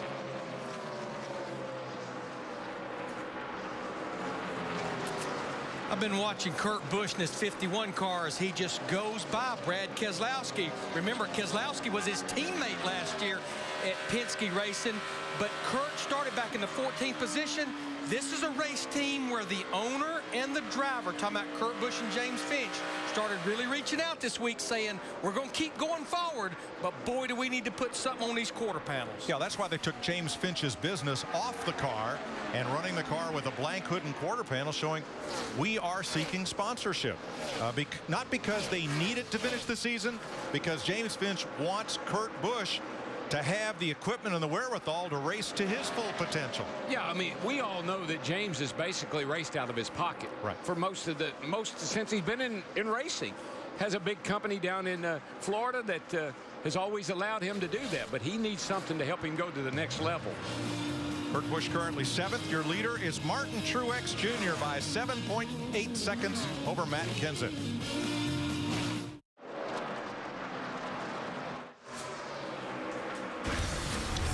Let's take a look inside what's happening in the NASCAR Sprint Cup Series, brought to you by Sprint. Martin Truex has now led 78 laps, the most in this race, and Juan Pablo Montoya is the biggest mover forward since the start. Get unlimited access to the NASCAR Sprint Cup Series with live in-car audio and real-time stats, available through the NASCAR Sprint Cup mobile app on your Android-powered device. Only on the Sprint network. Learn more at sprint.com/speed. Martin Truex is tearing it up. He's been able to hold on to that 7-second cushion over Matt Kenseth as you look from Eric Almirola's Ford at the race leader. And in Truex's car, and Michael mentioned this in one of the breaks there, he can run high or low. He catches people, and he's not held up by someone that's running the high line. He can drive to the bottom and make passes. He's got an awesome race car right now, working all over the racetrack. Green flag stops begin with Jamie Mack, another of the hometown heroes, Joplin, Missouri, his hometown, within a couple hours drive of the speedway here in Kansas. And based on what happened on our last set of green flag pit stops, I don't think Kevin Harvick in the 29, there's the caution. Caution is out. Not a very good break for Jamie McMurray in that one. Horrible. Caution for debris. It is the second caution of the day. Comes out at lap 132. Well, the good news for McMurray, Larry, he can take the wave around. Yeah, because he won't come back to pit road. No, he can stay out, take the wave around, and not that big a deal.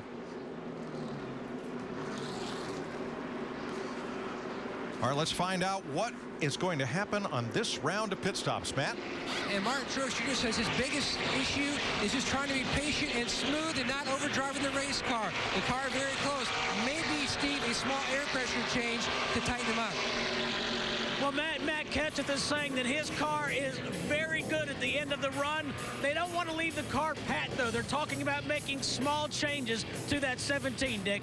Well, they're not going to make many changes to Dale Earnhardt Jr.'s car either. He was running in the 5th spot just before that caution flag came out, and he has been running well all day, Krista.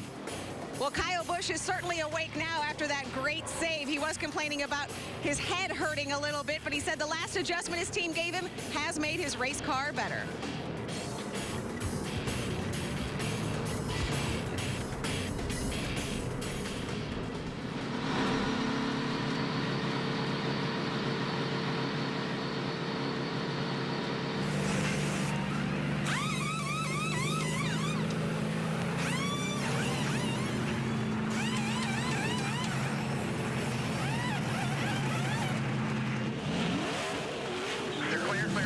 Clear the grass, 4,200, clear the grass.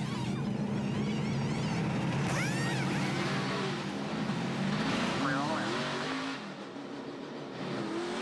Clear. Now, the gentleman beside you there. All right, you're all clear for now. All the way to grass, all the way to grass, still inside you, 4,000. Martin Truex wins the race off pit road from Matt Kenseth, Denny Hamlin, and Jimmy Johnson. That's frantic, not panic, frantic. So Truex holds on to the lead, and the hood is up on our pole sitter, A.J. Allmendinger.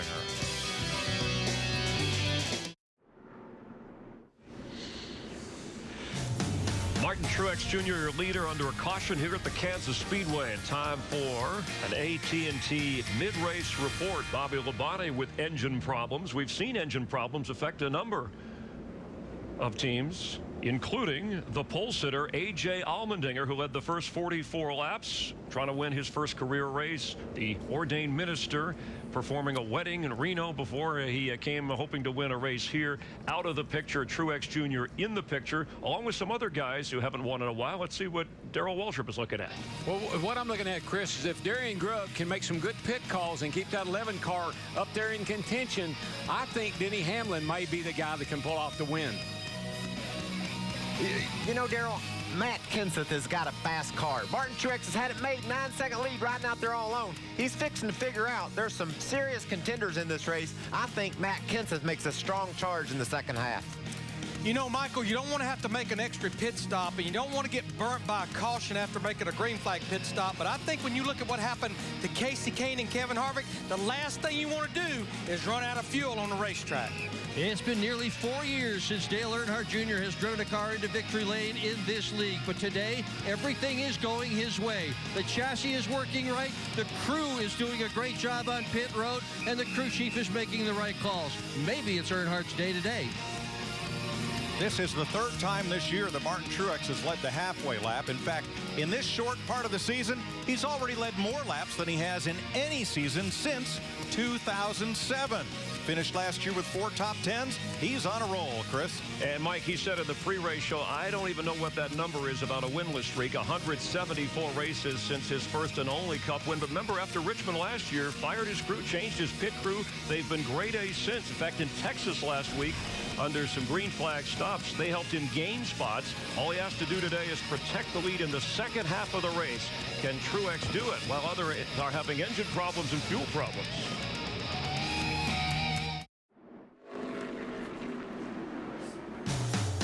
.137 laps complete in Kansas. Here's a look at our STP race summary. Martin Truex Jr. has now been out front for 86 laps, the first of 21 lead lap cars. Truex, one of 7 different leaders. He and A.J. Allmendinger have dominated this race, 7 lead changes and just 2 caution flags.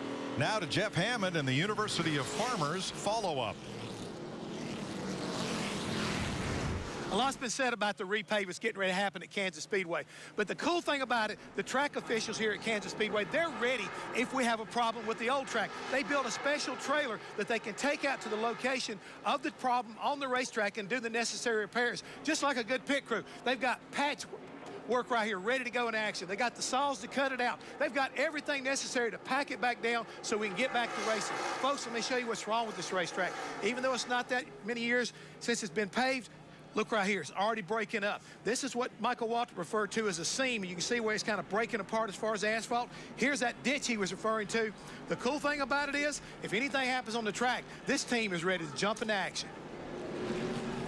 Thanks, Jeff. Getting ready for the restart. Paul Menard is the free pass car as we get set to resume. Truex ahead of Kenseth, Hamlin, Johnson, and Earnhardt.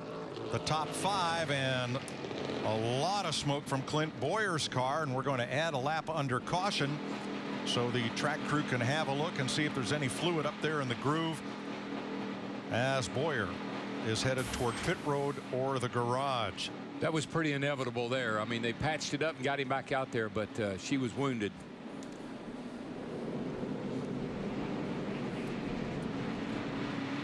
And Bowyer makes the sharp left turn to the garage for the second time today. Go to ChevyOutdoors.com. You can enter for your chance to win a Chevy Silverado, plus a day of bass fishing with Tony Stewart at his home. That caution flag was a big break for Stewart. He was in danger of going a lap down when the yellow flew for debris. And you know, a guy like Tony, I know they haven't been in the hunt today so far, but don't ever count this dude out. I think back to last year, a number of times Martinsville comes to mind when he got back on the lead lap, got back in the hunt, and won the race. Don't count him out.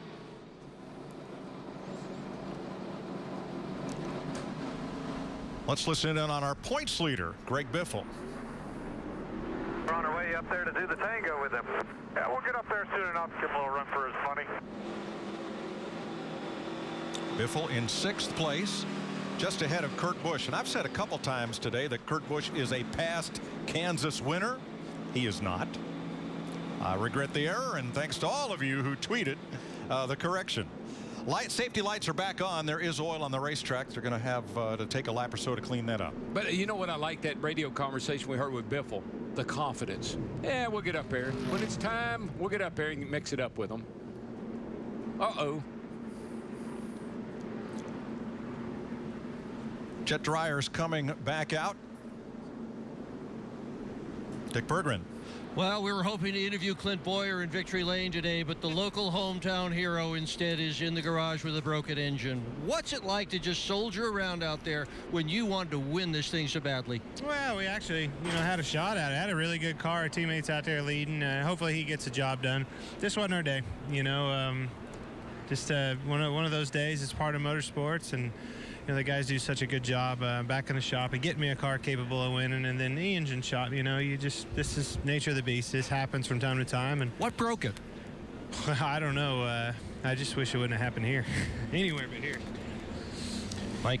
We've seen 3 engine failures already just past halfway. Clint Boyer, A.J. Allmendinger, Bobby Labonte. Michael Waltrip talked in the pre-race about the cooler temperatures of the track having more grip. Also, these engines, Michael, will make a lot more horsepower. Plus, NASCAR gave the teams a lower gear for this race versus when we were here last year. And the teams are going to take advantage of anything they get given, Larry. And the lower gear means more RPM, more speed. But on this cool day, they're really leaning on these engines, evident by the fact that they couldn't figure their fuel mileage, some of them early. Faster speeds means worse gas mileage. Guys were running out of gas. So far, these cats have been all over the place trying to get their arms around all this speed that we have here in Kansas. And Michael, I'm looking at the 48 car, and it looks like they've actually added tape on a pit stop here, and you can see him playing with his switches there. That's his fans, his radiator fan. He's probably turning that off. We're going green. Here they come for the restart, and Truex gets a good jump with Denny Hamlin behind. Matt Kenseth just did not get to the flag as quickly, and he's going to fall back at least to fifth. 3 wide right behind him, and Junior on the move on the bottom. Remember how exciting that last restart was, and I don't think this one's going to let us down. I think the guys up front knew it, too. They said, I'm getting out of here. I don't want to get back in that fight. First 3 cars break away, and Kurt Busch is right with them in 4th. Kenseth 5th, Johnson 6th, then Biffle, Mark Martin, and Harvick side by side. There's something about that outside line on these restarts. It happened to Harvick on the start of the race. Just saw it happen to Kenseth on the restart here. It's like it's slick and they can't get going. Ooh, somebody slides up the hill in turn 2 as they were 3 wide. That was Brad Keselowski, who had to make some room. And look at the momentum loss. It cost him a couple of spots. Well, this is when you're in that bubble of air. When you're all packed up like this, the thing you got to be able to do is bust out of that bubble and get some clean air on the nose.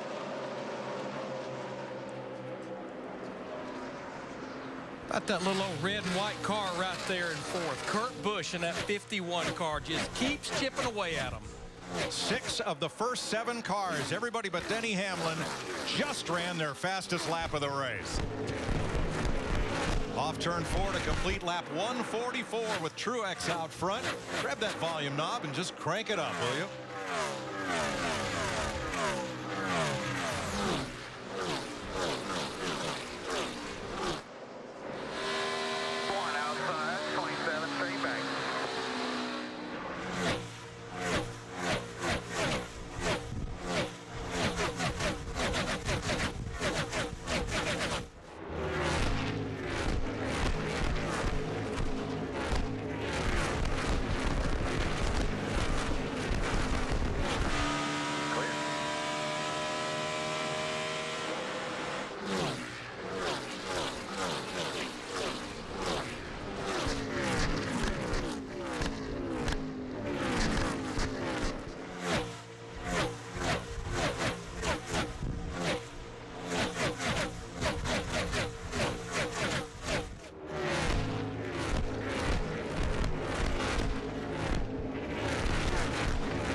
Jimmy Johnson has been coming to the front. He's worked his way up to 4th place, just past Kurt Busch to move into the top 4. Mike, I couldn't wait for him to get back around there and run over Digger. That was a great shot, man. I loved it.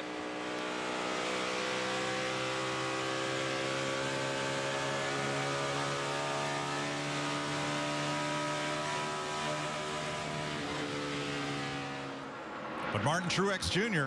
not looking back. He's already opened up a full second on Denny Hamlin. And he does it on the restart. He gets a great restart. He gets him a little bit of a cushion, a little bit of a lead. And then right now, he and Hamlin are matching lap times pretty much same speed.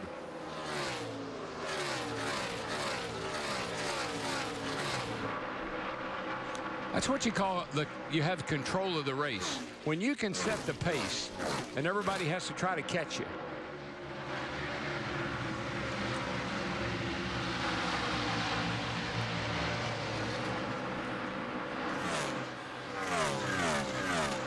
Ninth place.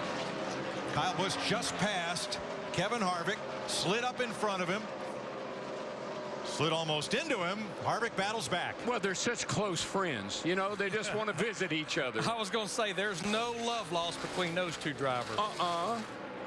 And you might see it right there.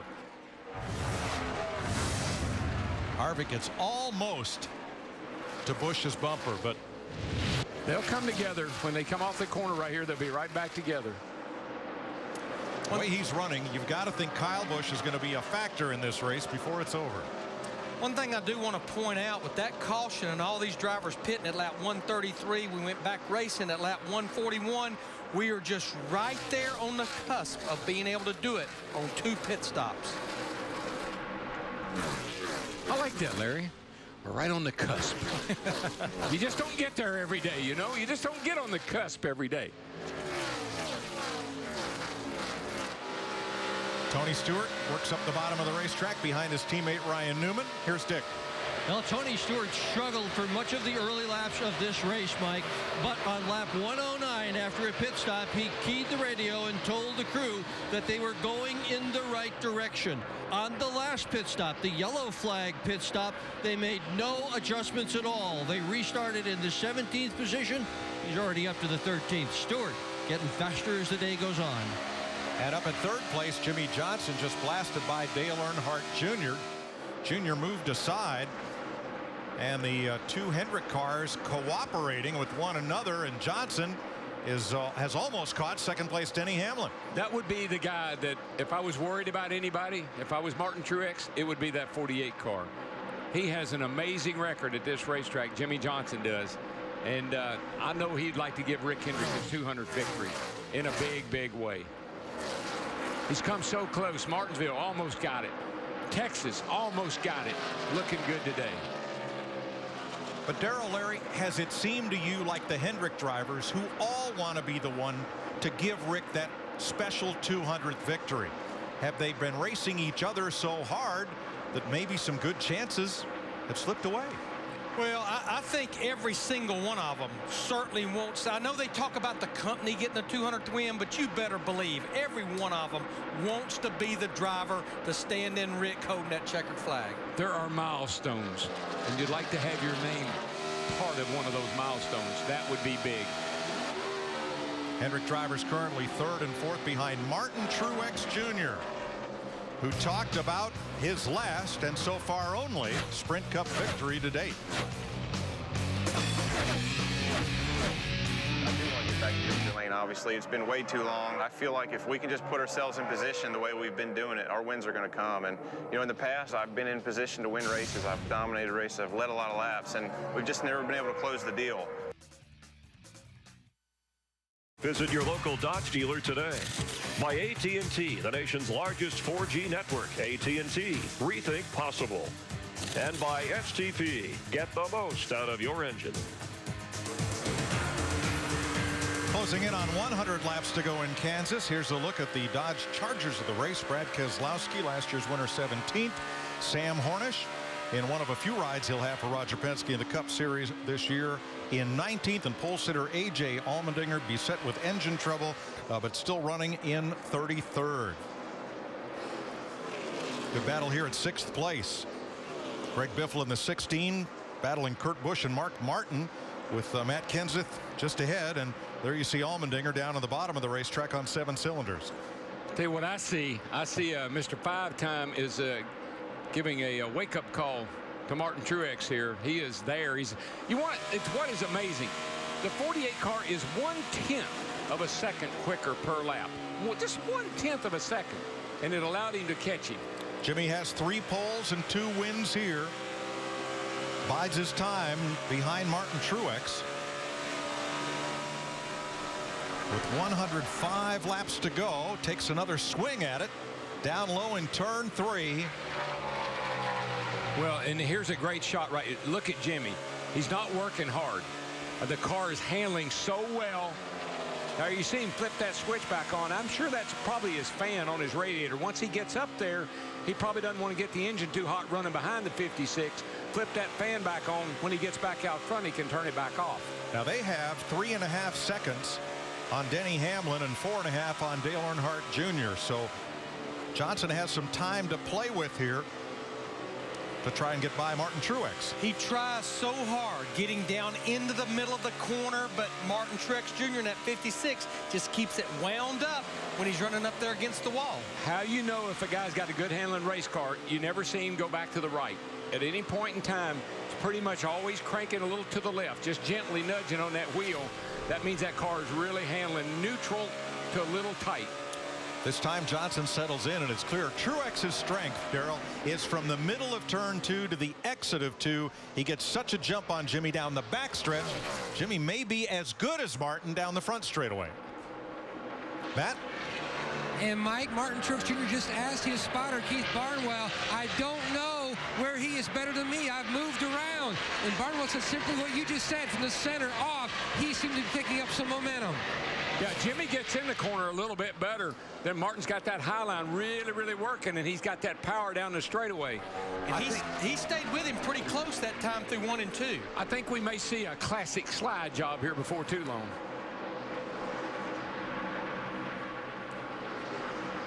And I think that's the only way he's going to be able to make it work. If he can get up beside him through the middle of the corner and just do that slide on the exit. Yeah, well, Jimmy gets in so good. You see right there how he closes up. He gets in so good. If he really holds the throttle down and gets in a little harder, might be able to clear him getting into the corner. And while they battle for the lead, they have extended the gap on Hamlin now to over 4 seconds. Yeah, so no holding back here. This battling has not slowed him down any. You're beating him on exit both ends now. He makes a little bit of time on entry, and that's it.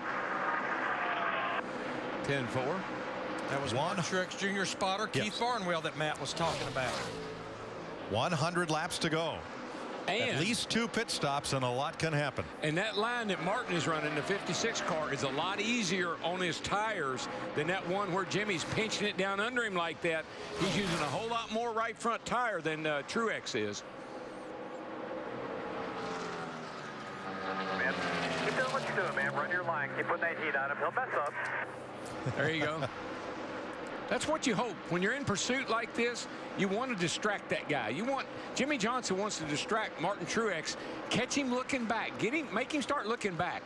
Well, Johnson shortcut the front straightaway, and it brought him right to Truex's bumper between 1 and 2. And then Martin shot away coming off turn 2. Johnson looking low. In Truex's blind spot, pops right back up straight behind him, filling up his mirror. 2 really good handling race cars right now. They're both just really working well. Neither one seems to have a real big issue anywhere. We'll keep a close eye on this battle. Martin Truex Jr. and Jimmy Johnson for the lead. Denny Hamlin now 4.5 back. Dale Earnhardt Jr. 6 seconds back in 4th. Do you want a chance to introduce a driver at the All-Star Race May 19th in Charlotte? Go to sprint.com/speed to find out how and bring your best stuff. Kurt Busch on pit road at 175 laps. Yeah, this is pretty much a scheduled green flag stop, Dick.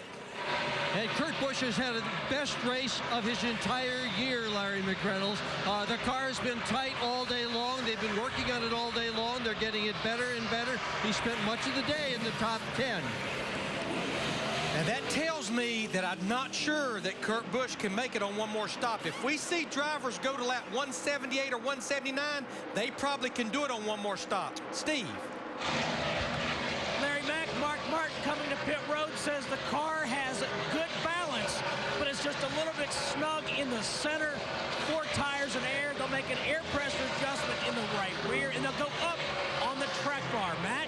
Kevin Harvick started the day on the outside of the front row. He hit pit road in the 9th position. Harvick said, we simply have got to take a major swing at this. We are not making any headway. He said the car is tight 5 different times, Steve. It's so tight. And Matt Denny Hamlin saying that he needs a little more front grip. The last adjustments they made did not help. In fact, they're reversing those. So again, a little bit more front grip for Denny Hamlin. That's what he needs. Krista. Carl Edwards saying the balance a little bit better on his race car on this last run, but he's still worried about it being a little tight. They're going to make some adjustments to give him a little bit more movability in his car. Steve? Similar situation for Jimmy Johnson, Krista. He gets a windshield tear off. He's saying that his car is just a little bit snug in the center. Jack Canals being the cheerleader saying, hey, hang in there, buddy. We'll make it up for you on pit road. Matt. And last week it was Biffle. Truex is trying to make it this week. End a long winless streak. Now 174 races.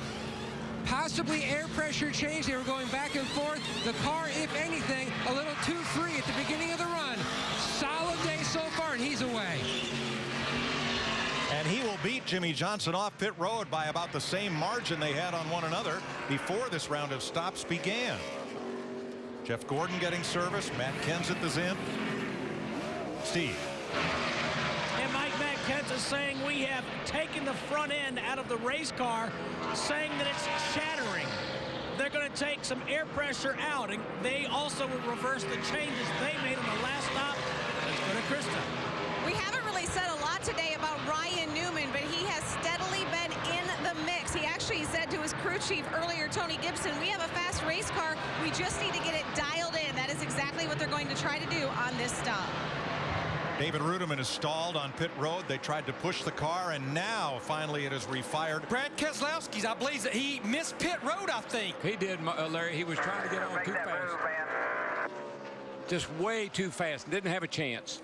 He was our leader, the last driver on the lead lap that had not made a green flag stop. So we will cycle back around to Truex in the lead. Here's what happened to Keselowski. He's just carrying way too much speed, and he's up. He knows it too. He's up there. He's in that point where he couldn't just make the turn to the bottom. He's had too much speed.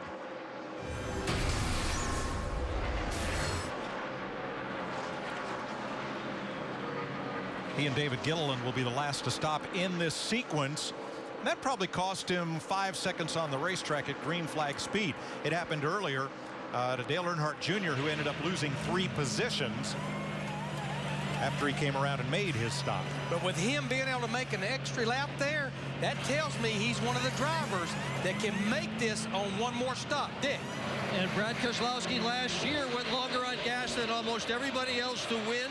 And in the second race of the year, fuel mileage also played a factor in Keselowski finishing 3rd. They are waiting to get the fuel in that car to make sure they've got as much as they can for the end of this race. He went 57 laps to win this thing last year, Larry, on his last run. So Truex back to the lead, which has increased over Jimmy Johnson. It was 0.3 seconds. Now it's 1.1. Let's go back to Brad Keselowski and the miscue of missing pit road and listen in on his in-car radio. Clear low, come to us. You can, the 18 will dive in here. You big opening behind him. Big opening behind him, clear low. Pit if you can here. Pit, pit, pit. Here we come. Here we come. Pit. Just make that move, man.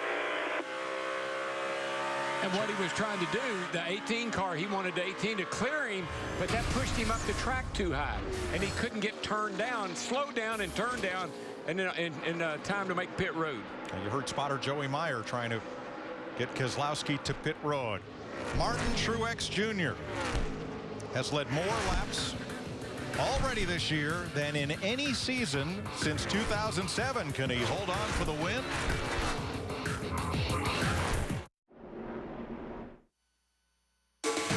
The STP 400 on Fox is sponsored by Sprint, proud sponsor of the Nascar Sprint Cup Series, and by Subway.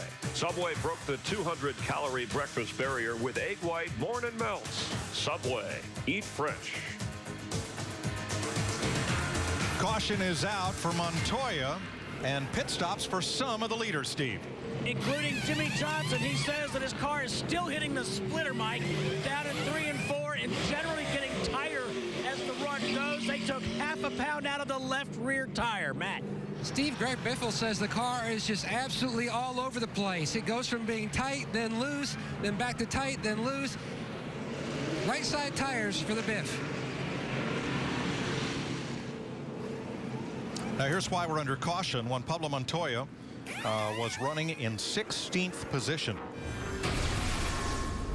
As you ride with Brad Keselowski. See him up there. He gets in the corner a little high. You see the car wiggle. I think he hit one of those strips. Got the car just a little loose, wiggled a little bit, and smacked the fence. So the safety trucks are out checking for debris. Montoya's made a pit stop, returns to the fray. And Joey Logano will get the free pass on this caution. So let's take an inside look at what's happening in the NASCAR Sprint Cup Series, brought to you by Sprint.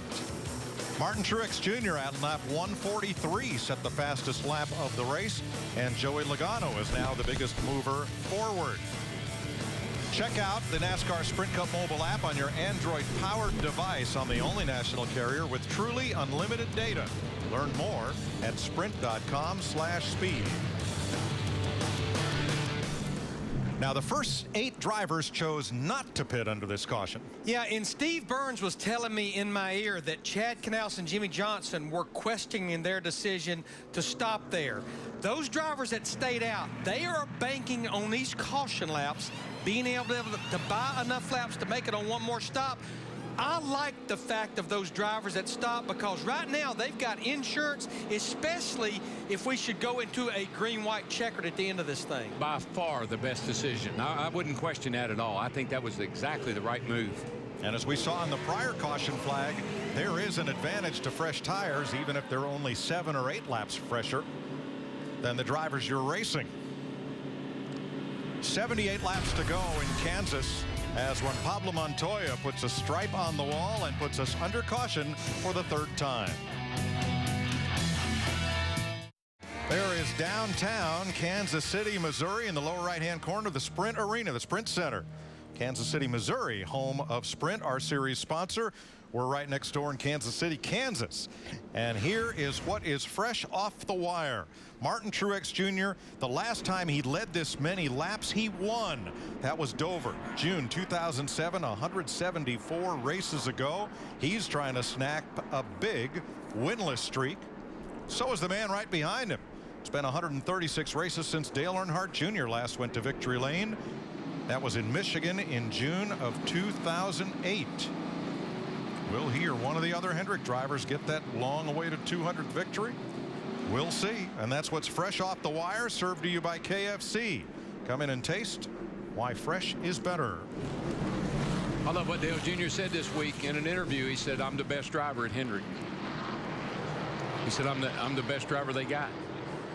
And he also said, if I didn't believe that, I wouldn't be worth the flip. So I think this shows you how confident he is about his situation.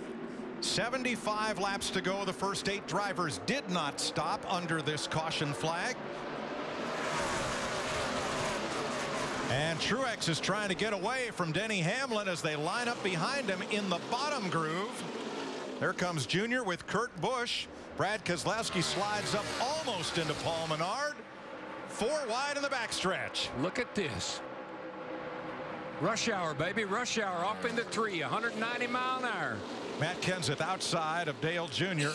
Jimmy Johnson fighting for the bottom behind Kurt Busch. Truex is going to lead the first green flag lap after this restart handily. from Denny Hamlin and Matt Kenseth. And that's where Truex has been so awesome on these first 2 or 3 laps of a restart. Even at the start of the race, he shoots out there, gets about a 2-second lead, and then he just holds it. Biffle moving up. He's got fresh tires in that number 16, and he's climbed to 6th place. Mike, you said it. Even just a few laps stretch your tires. We saw it earlier in the race. Makes such a difference for a driver. I like seeing those stickers. I like seeing that paper flying off my tires. Mark Martin only took 2 tires to gain some track position, we're told, as Kyle Busch battles Kevin Harvick and Jimmy Johnson. Kevin Harvick in the 29, one of the drivers that stayed out. It just makes me nervous when I hear those 2 guys mentioned in the same breath. Kyle Busch and Kevin Harvick. It makes me a little nervous. Biffle keeps moving. He's got Kurt Busch. He's up to 5th. The cars in the top 10 that just took tires: Greg Biffle, Jimmy Johnson, Kyle Busch.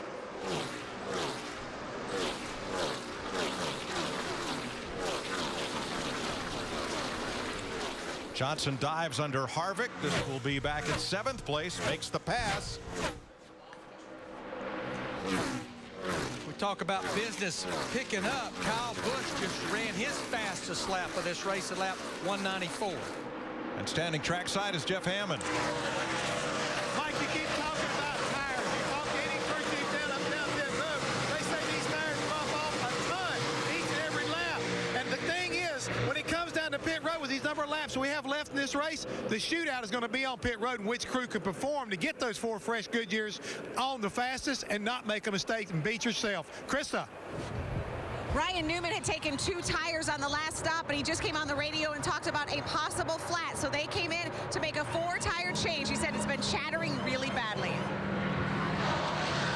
Ryan Newman was 14th. And have a look at Newman trying to get to pit road with Carl Edwards right behind him. Oh, man, that is so close. Carl had no idea that Ryan was getting ready to drive on the pit lane.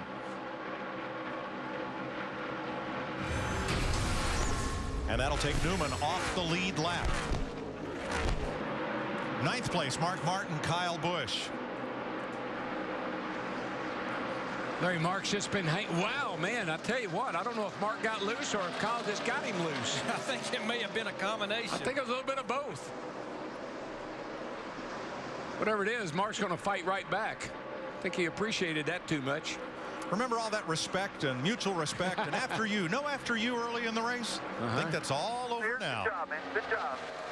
I think you're right with 69 laps to go. I tell you what's impressive. These guys are racing hard back here. But that 56 car, he's already got a 2.5-second lead in about 3 laps here. He gets away so fast. Saw it on every restart. Saw it leaving the pit box. Just got a lot of get up and go today. But company's coming, Darrell. Back at 6th place, Jimmy Johnson is the fastest car on the racetrack. Everybody else has been 32 seconds plus. Johnson's last 2 laps, 31.88, 31.93. You mean he's in 6th. The guy moving up. The guy that wasn't real sure about that pit call? That would be him. That would be him. And together again. Making me nervous.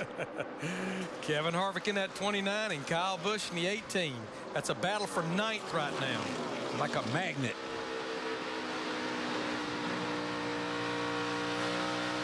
.67 laps to go and at least one more stop to come. A lot of action left here in Kansas in the STP 400.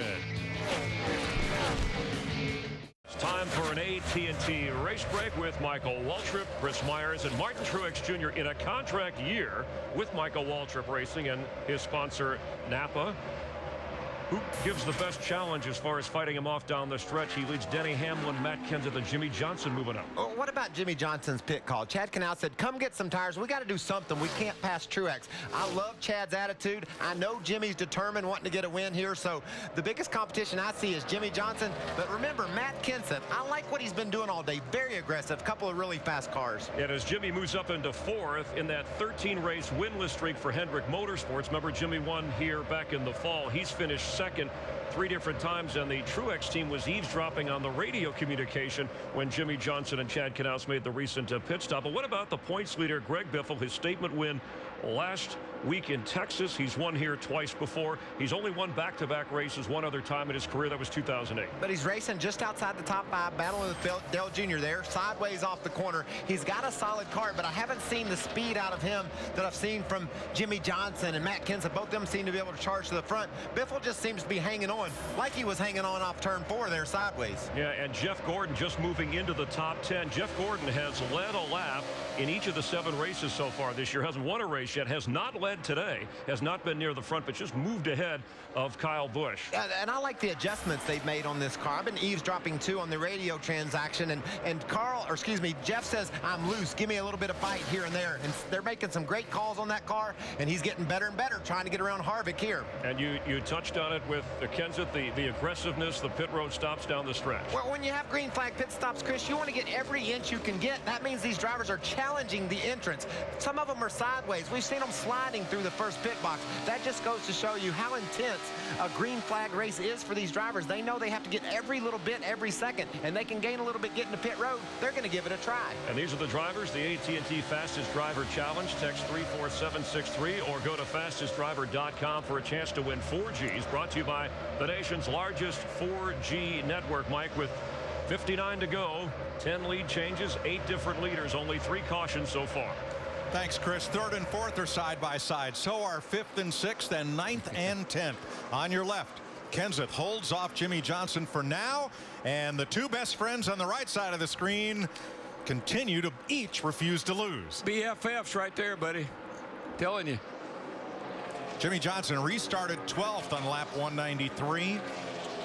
We're now at lap 209, and he's knocking on the door of 3rd place. This has been a really back and forth battle between Kyle Busch and Kevin Harvick. And here comes Casey Kane. He's going to join the party. Jeff Gordon up ahead of him just made a pass by both of them while they were messing around. He's pulling away. Those 2 have all but run over each other, Darrell. And I think that's what Casey Kane is watching. It's like, I'm not sure what these 2 guys are going to do up there. I am. He may not be. He needs to be up here with us. Well, Kane is coming, and so is Tony Stewart. That's going to be a 4-car battle in just another lap. Meanwhile, Greg Biffle moves up to 5th. Ooh, little wiggle wobble there. Yeah, Biff's had a little wiggle and a wobble here and there, but that doesn't bother him. He is my classic wheel man.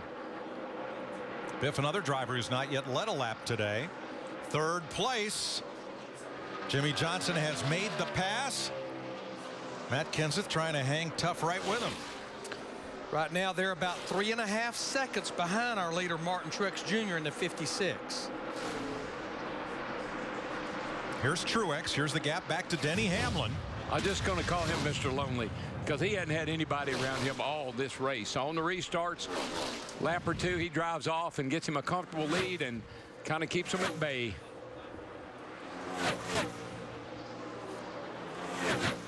And you know what, as a driver, Larry, and that you sit there, you have the dominant car. You have owned this joint today. You're holding your breath that nothing happens to it. A driver is so, I mean, you want to think about winning, but you cannot until you cross that start-finish line. And right now, the first 3 drivers are within hundredths of a second on their lap times. But I think the report that Jeff Hammond gave a little bit ago hit the nail on the head. We know every driver has to make at least 1 more pit stop, and that pit stop should come about 10 to 12 laps from right now. We've seen so many mistakes on pit road today. This is where you cannot have a mistake, be it speeding, lug nuts, or any of those issues. What I worry about, I watch Martin Truex running this racetrack. He is rim riding. He is riding that wall. If he loses any focus at all, any concentration, if he looks back to see where that 11 car is, or if somebody says something on the radio and he loses concentration momentarily, he will scrape that wall. We're at Richmond next Saturday night, and in 2 weeks from today, we'll be at Talladega. Saturday night, a Rodney Adkins infield concert. And we'll kick off Sunday with a special hour-long pre-race show. Great seats available. The number and the website are on your screen. And we'll see you in Talladega in 2 weeks. Tony Stewart's been in the wall. Well, Darrell, I think the same thing may have happened to him that you were talking about Martin Truex Jr. You're rim riding and you're right there at it. You just got no room for error. And you can see right now, all it takes is Tony look back. The spotter says the 5 is looking. The 5's looking. Same place he hit the wall in practice. And you sweep out right next to that corner, right next to that wall right there. But I guarantee you, the spotter's saying he's looking, he's looking. Oh, gosh, I lost my focus for a second. Right at the entrance to turn 1. Still there. Clear, clear. But Darrell, you're right. He did that exact same thing in practice on Friday. Same place. They just put the wall so close to the track, I swear. Stewart lost only the 1 position to Casey Kane in that incident.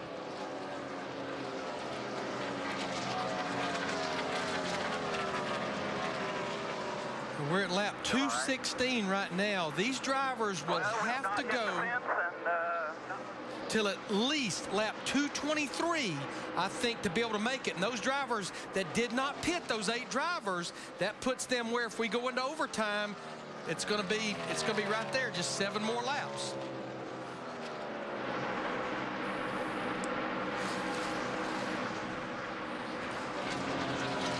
.50 to go as Kyle Busch moves up to battle, or rather moves back. Casey Kane moves up to battle Kyle Busch. Kevin Harvick had driven away from Kyle, and now he loses a spot to Kane. Puts him back to 12th. We're on another record pace for this race. They're averaging 140 miles an hour. I believe the average for the record here is 137, if I remember right. So, like last week, cars are fast, getting a lot of green flag runs, setting a record. You know, Kyle was working into the top 10 and moving up, now falling back. Martin Truex Jr. has that much of a gap on Denny Hamlin, 1.1 seconds. The 2 Toyotas out front, trying to give Toyota their first win here. He was talking about, you know, the Kevin Harvick and Kyle Busch racing each other real hard. At some point in time, you know you're using up your stuff. You're overdriving your car. You're using up your tires. You got to back off a little bit, even if it means letting that guy get away from you. Now Jimmy Johnson in 3rd is 2.5 back, and Matt Kenseth in the 17, within striking distance, 4 seconds behind the leader. Yeah, Mike, and he feels that way too. Michael Waltrip said that Matt had been really aggressive, and just moments ago, Matt Kenseth said, hey, listen, guys, don't worry. I'm going to let the 48 have the spot for now, but my car gets better later, so I'm going to get it back. And I bet you he'll get a big part of that back on coming on the pit road under a green flag stop. Should we get there, we're starting to see green flag stops start. You see Kurt Busch in the 51. I don't think Kurt Busch can make it from here to the end without stopping again. Dick. Kurt Busch was in the 8th position. They were concerned about the chassis in the car, loose under throttle, loose exit as well for the 51 on the right side of your screen. He was the first car on pit road on our last round of green flag stops, so this would be on schedule. And Casey Kane coming in, and Dale Jr. made a sharp left turn to get to pit road, along with Kevin Harvick, Mark Martin, and Brad Keselowski. Dick? An interesting strategy with Dale Earnhardt Jr. They're going to set the car up a little bit tight for the beginning of this run. They expect it to get free as the run goes on, so they're hoping it's going to be just right at the end. Krista. Dick, Casey Kane's already cut it short a little bit earlier in the race. They weren't about to let that happen this time. Coming in, making a slight track bar adjustment, just a quarter round for Casey Kane. Steve? Denny Hamlin saying that his car is just too tight right now to make a move to the front. 4 tires for Hamlin. They've also made an air pressure adjustment. Jimmy Johnson also on pit road. He said it started off tight through the middle, but most of that is gone now. 4 tires of fuel for Jimmy Johnson. Kyle Busch, Carl Edwards in, Marcus Ambrose. Here comes the leader. And here's Truex, along with Paul Menard and Matt Kenseth on pit road. Greg Biffle, too. Krista. Kyle Busch coming in. They took 2 tires on the last stop. Kyle saying he is just way too tight right now at this point in the race. He is plowing. Matt? Impressive day so far, trying to close it out for Martin Truex Jr. Started 6th, hit pit road, slides to a stop. No chassis adjustments on this 56 machine all day. Just an air pressure change. Good solid stop to Biff. He pulls into a stop. The 27 Menard had to wait on him. Biffle. They're going to try to make a big swing with the air pressure and a chassis adjustment, trying to get him more grip on this last run to the finish. Jeff Gordon got 4 tires and fuel. Casey Mears is in, so is Jeff Burton. Here comes Tony Stewart and Jamie McMurray as we cycle through this round of green flag stops. Well, Pablo Montoya is the new race leader. Dick? Well, no surprise. Tony Stewart told the crew that the car had gotten loose, that they have lost the stiction, the glue that holds the right rear onto the racetrack. So they'll work on that on this pit stop. Haven't quite gotten it all day for Stewart. They've come close, but not quite nailed it yet. Eric Almirola coming pit side along with Regan Smith. Cars that have exited the pit battle for 4th and 5th side by side, the 2 Toyotas that were 1-2. Yeah, well, that's what they're battling for right now, and you can see that all of a sudden Mr. Lonely has some company. Now, when they began pit stops, Truex had a 1-second lead over Hamlin. Hamlin's pit crew and Denny getting on and off pit road made that up. Well, I think also Denny Hamlin pitted 1 lap before Martin Truex Jr. That's probably 2 seconds right there, just that 1 lap fresher tires. It's going to take everything that Denny Hamlin has and his pit crew to keep up with that 56. They made an awesome pit stop. 56 Truex exited the pit road perfectly. He's going to be a hard man to beat today, Larry. Montoya comes in for his final stop. And that will turn the lead. Looks like back over to Martin Truex, just ahead of Denny Hamlin. You know, something else, Mike and Larry, that's happening is the sun is starting to pop through quite a bit that we haven't seen all day. And excuse me, Sam Hornish Jr. is the leader ahead of Truex and Hamlin. Hornish, whoa, big slide there. He's on worn tires. He's not yet made his stop in this sequence. It almost looked like he was thinking about it. He was right down in that turn on pit lane, but he was going pretty fast, so I don't know if he was just missed it or if he just wasn't quite ready, but it looked like he was thinking about it.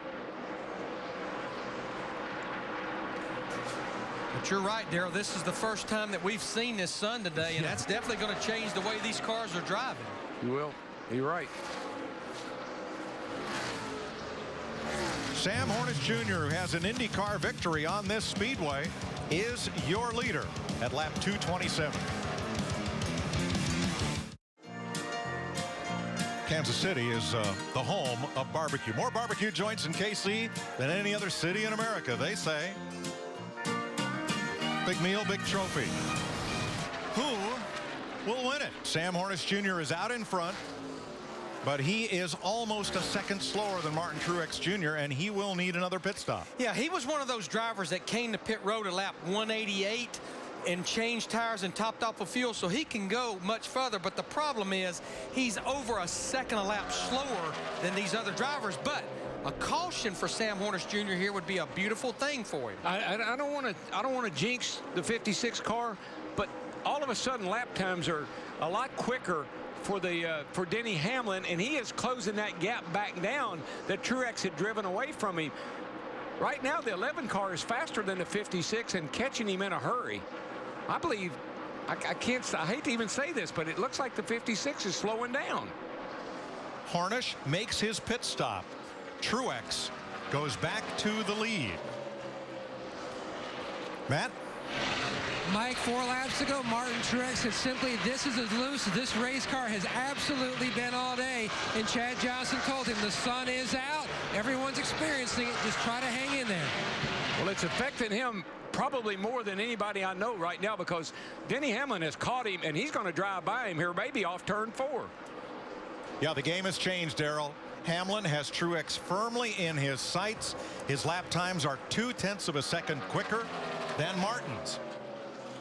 And Sam Hornish, by waiting so long to pit, will go a lap down. Yeah, that's a 32.58 for Hamlin to a 32.72 for Truex. That's 0.2. All of a sudden, a big swing.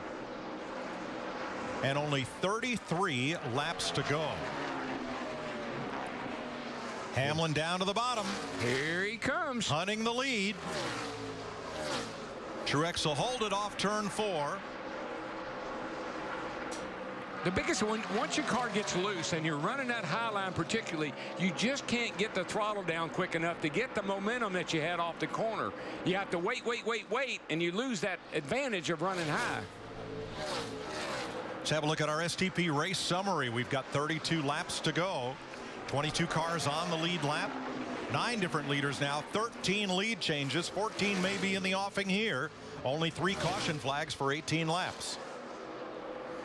Denny Hamlin all over Martin Truex for the lead. And now with Truex, hadn't had to race anybody all day long. Now what he doesn't want to do is overdrive his race car and make a mistake.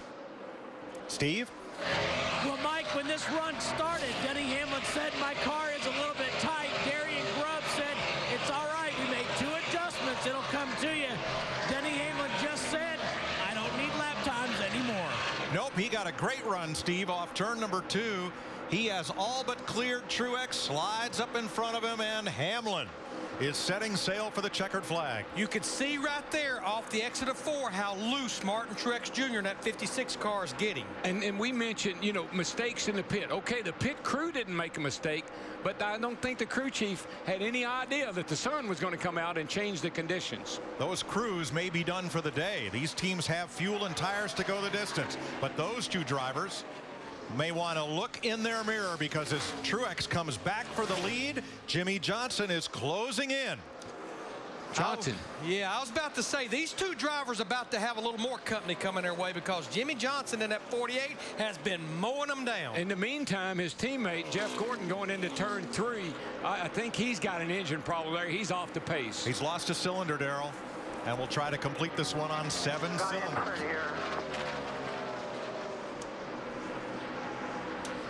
I think, Larry, I think you or Michael one mentioned that they gave him a lower gear for this race this time. It has taken its toll on these engines. Well, they did, and we just got word that Kurt Busch in the 51 may be going down a cylinder.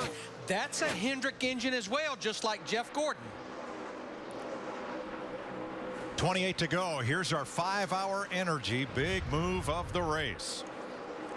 Denny Hamlin sets up Martin Truex, who wiggles just a little bit. And Hamlin drops down low to take the lead. I cannot believe the lap times on Truex's car, Mike. 33:20 that last time by. That's almost a second slower than he's been running. Well, from the entrance to turn 1 to the entrance to turn 3 is now in full sunshine for the first time today. And that may have made the difference. Hamlin leads by a second. Jimmy Johnson 1.8 back. How will it turn out? Fox Sports is proud to support the American Heart Association, helping to help heal their lives free of heart disease and stroke. To learn more and find free resources, please visit heart.org/Fox Sports. We are just 24 laps to go. Denny Hamlin is about half a tenth a second faster than Martin Truex Jr. and running the same times as Jimmy Johnson. Martin Truex back to second. Here's what they had to say. Damn right it's not. You're the best guy out there.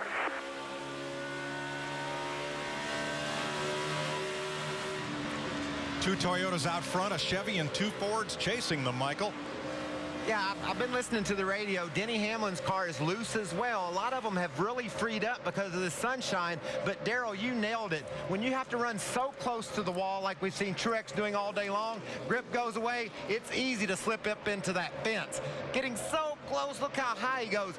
But he's began to close the margin a little bit on Denny over the last couple of laps. I like it. It ain't over yet. This is what NASCAR is all about. Drama at the 11th hour. I don't know about the 11th hour, but it's 245 laps and we got drama.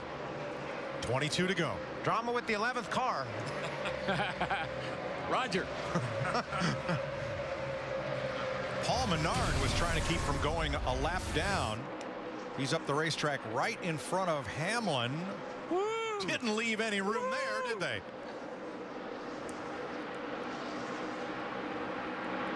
And then Eric Almirola didn't give Martin Truex a lot of room either. Not a lot of room, but he didn't have to get out the gas, I don't think, so he was able to keep pace. Well, Martin wasn't pleased. He's trying to catch the leader. Yeah, you know what he's saying? Pay attention. Yeah. I'm coming, man. I'm racing for a win here. Pay attention. Eric Same thing happened. is 3 laps down right now. He's not even fighting to stay on the lead lap. Same thing happened with Jimmy Johnson last week. He got really mad at Ryan Newman because Ryan was going 2 laps down, and he held Jimmy up. Felt like Jimmy felt like it cost him the lead. These guys got to pay attention. Jeff Gordon on pit road.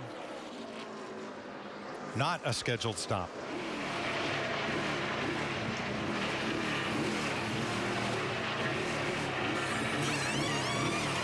Yeah, you can hear Jeff Gordon. He's having a hard time just keeping the car running. He is 21st, 1 lap down. All the way. And goes back out to complete these last 19 circuits.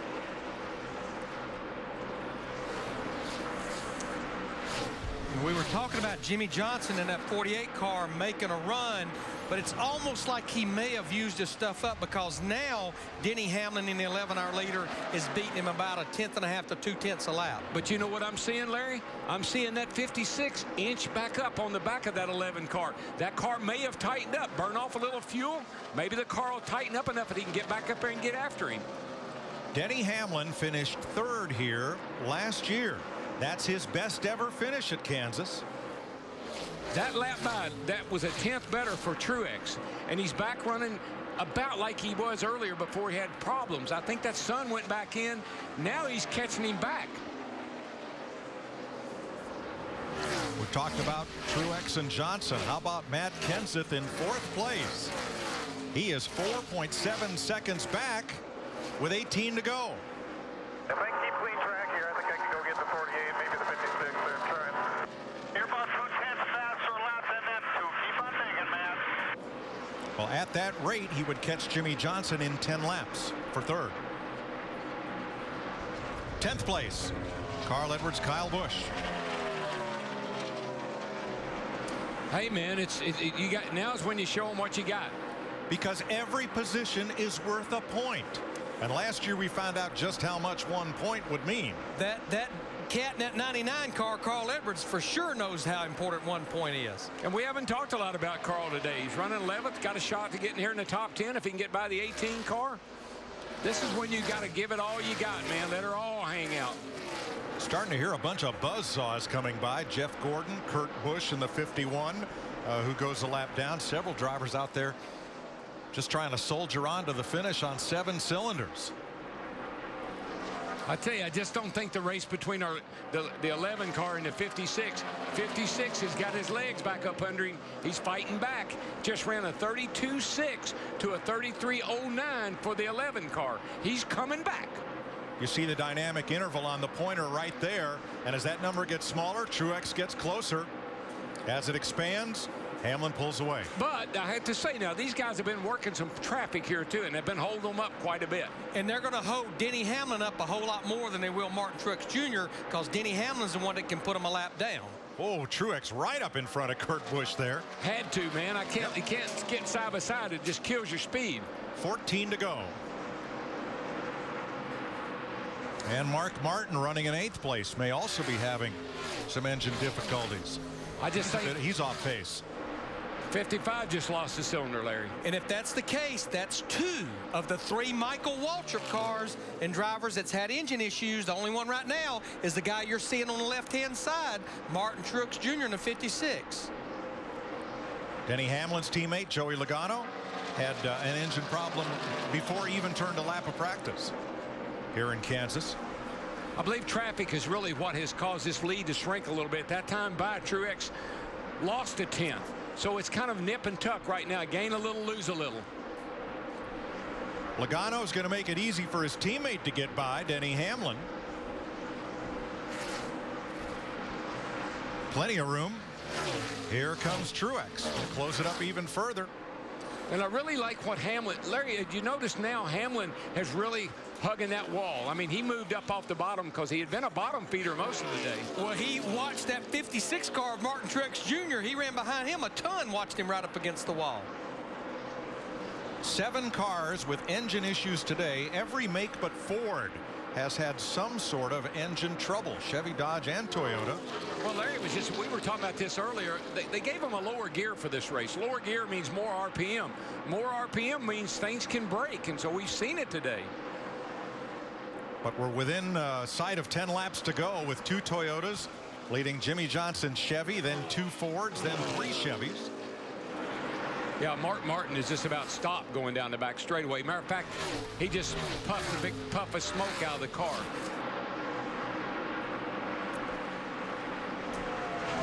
There's the interval, first, second, third. You see Jimmy Johnson now losing rather than gaining ground on the race leader. Haven't seen this many engine failures in a couple of years now. This is unbelievable. All valve train related, you can tell.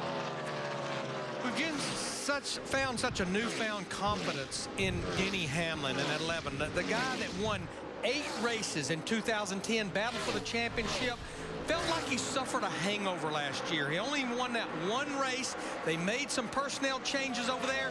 We have seen bounce in his step all year long. And oh, by the way, he caddied for Bubba Watson in the par 3 tournament at the Masters. Well, he's got things in hand, but I'm not going to give it to him just yet. Nope. I think Truex has got a little left in the tank. 0.8 of a second is the gap with 9 to go. Johnson is now 2.7 back. Matt Kenseth 6 behind, and Greg Biffle, our point leader, 5th, 12 seconds off the lead. They got a couple of cars that are going to run up on McMurray, and I can't tell who the other car is. A couple of lap cars. Last week, Greg Biffle said, I waited till the 48 got in traffic because I knew he couldn't get through traffic and I was going to catch him. Getting ready to happen right here now. That's David Reagan just ahead of the front 2. Jimmy Johnson with a slide, trying to hang on to it for 8 more laps here. Matt Kenseth 6.2 back. Big day for Kenseth, who started 18th in his top 5, as is his teammate, the Sprint Cup Series leader, last week's winner Greg Biffle.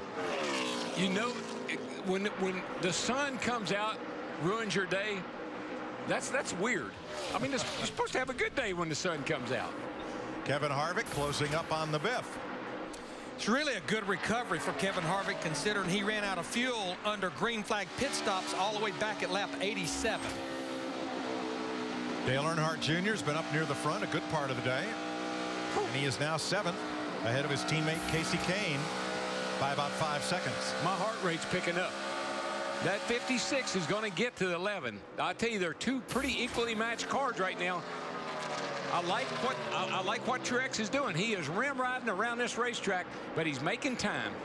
He's nipping away at it. They're going to come down here 6 laps to go this time. Truex half a tenth quicker. Unless he can pick it up just a bit, he's going to run out of laps, Darrell. I just think it's a matter of if one of them makes a mistake or not. Right now, Hamlin's got him at bay. Neither one of them can afford a mistake. Going to catch Jeff Gordon in the 24. Of course, down a cylinder. He'll pull to the bottom, let them go by. They are, Larry, you probably couldn't put a piece of paper between those cars and the wall right now. They are so close. And it's about 5 car lengths with 5 to go. And this is, you've been out here all afternoon, and now you've got to be the most precise you've been this whole race. Can't make a mistake, Michael. How about these guys running an inch off the wall? And by the way, 32.835. They ran exactly the same time last time by. This is precision driving with everything on the line, guys. Truex has it down to half a second. They still have a little bit of lap traffic up in front of them. 4 to go. It's just kind of the intervals are staying the same. That time it was an 89 to a 91. Last time it was both 84s. Not closing, not losing anything, not gaining anything. Gained about half a car length that last lap. 4 laps to go. 4 car lengths is the separation. Truex had a little more mid-straightaway speed, but Hamlin packed it into turn 3. Yeah, but Truex dropped it down just a half a lane. It looked like he got a little more grip. Got off of turn 4 just a little bit better that time. He took a big chunk out that time, about a 1/10 and a half on that lap. And Larry, it was all, he kind of dropped it down a little bit as he exited 4. He got a really nice run. Boy, this is a nail biter right here. They're going to be bumper to bumper on the white flag. Truex dives to the bottom. Hamlin up top. It's a bonsai. It was a dive bomb move. And it gets Truex. Whoa, he's sideways. He was within a car length. You know what he said? Mike, he said, this is my shot. I got to go now. I think that's all he had. And he gave it a shot, that's for sure. 2 to go. Does Truex have one more chance? He lost so much ground. I love what he did, but he may have done it a little too soon. He's got to draft off that slower car. But the gap is 4 car lengths, and Denny Hamlin will face the white flag. You know why? I like it. I think Truex thought, I'll surprise him. I'll surprise him. He thinks I'm going to do that on the last lap. I'm going to do it now. It was the right time. It was the right move. The car just would not stick for him. One lapped car in front of them as 2 Toyotas duel to the finish on the final lap in Kansas. Jimmy Johnson 3 back. Here goes Truex again. He's going to try it right down to the bottom. They're almost even. He slides up a car length back, and that's all he's got. Denny Hamlin gets his 19th career Sprint Cup win and his 2nd of the season. Yeah, Truex tried it, but he couldn't make it stick. So damn proud of you. Great job, guys. I have to agree. Denny Hamlin led twice for 32 laps, including the final 31. On a day that tested the pit crews, the fans, everybody who was outside today in this blustery, cool day, Denny Hamlin scores the 56th Sprint Cup Series win for Joe Gibbs Racing. There's Darian Grubb that led Tony Stewart to the 2011 Sprint Cup Series championship. Now he's led Denny Hamlin to 2 wins so far, 2012. And look at him, all business. Is he jumping down and running and jumping and screaming? No, sir. Pack my stuff. I got home. I got work to do. I got to get ready for Richmond. Hamlin gets his first Kansas win in his 9th start here and joins Tony Stewart as the 2nd repeat race winner of 2012.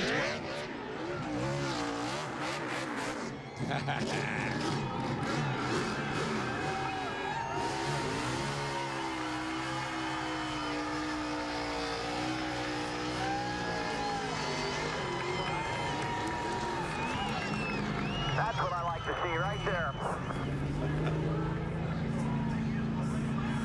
13 Kansas races. Hamlin is this track's 9th different winner.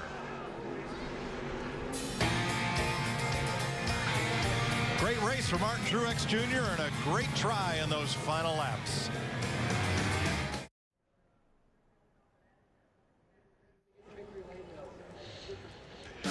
Well, Denny Hamlin had to hold off a diving Martin Truex Jr. who dominated the race. We welcome you to the Sprint post-race show. We're just down the road from the Sprint Capital headquarters at Kansas Speedway on the 11 car in Victory Lane. The 2nd of this season for Denny Hamlin, and our Cristobal is in the middle of it all for the celebration.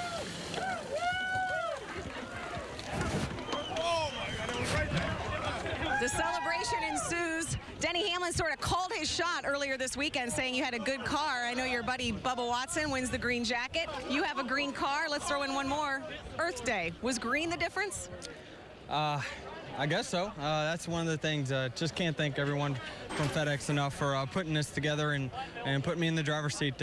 Great day for our race team. The pit crew did amazing there on that green flag pit stop. Darren made the great call to bring me in a lap early, and just a great team effort today. Got to thank everyone from Sprint, Toyota, Coke, the Jordan brand, Nike, Wiley X, and the fans. It's just been a great weekend. We just had a solid car all week. Well, I know you had to do it the hard way, too, fighting off a hard-charging and a very hungry Martin Truex. Are you wiped out? Are you exhausted? Did you know you had enough to hold him off? You know, the whole time I just kept thinking of Mikey because I'm good friends with Mikey, but man, I'd love to see one of his cars win. I know how much they've put into that program. And I know Martin was driving his heart out. It's just, I know it's disappointing not to win in those situations when you have a dominant car. We just, at the end, we just tuned it in where it needed to be. Congratulations, Denny Hamlin, a 2-time winner, Matt. Impressive run statement type of day for Martin Truex Jr. Just how disappointing and how shocking how the sun just changed your race car right near the end. Yeah, I don't think it was the sun. It just, we put that last set of tires on, and it wasn't anything like it'd been all day long. Just bad loose for, first 20 laps of that run, and just lost the lead. Once you lose the lead, it's hard to get it back. And it was a little better than he was at the end. Just, when he's running where you are, it's about impossible to pass him. So just got to thank everybody at MWR, Rob and Michael, everybody at Toyota, everybody on this Napa team. Chad Johnson's doing a phenomenal job, and I know we're going to get our win. Just hate giving them away like that. The turnaround continues. Truex second here in Kansas. Of Michael Waltrip Racing, 175 races since his last and only win, and he fought hard to the finish. Michael, we'll take away your owner hat, play the analyst role here in terms of let's look at 3 to go, right? With 31 to go, obviously Hamlin takes the lead from Martin Truex Jr., who had dominated, leading more than 170 laps, and Martin going for it here. How about that? That's what I want to see as a race fan of NASCAR. I want to see a guy put it on the line, and he dives low. He made a little bit of time earlier low. He thought it was going to stick, but watch. Right there, took away his chance probably to win the race, Chris. He made another run at him going into 3 on the last lap, made the same move, and darn.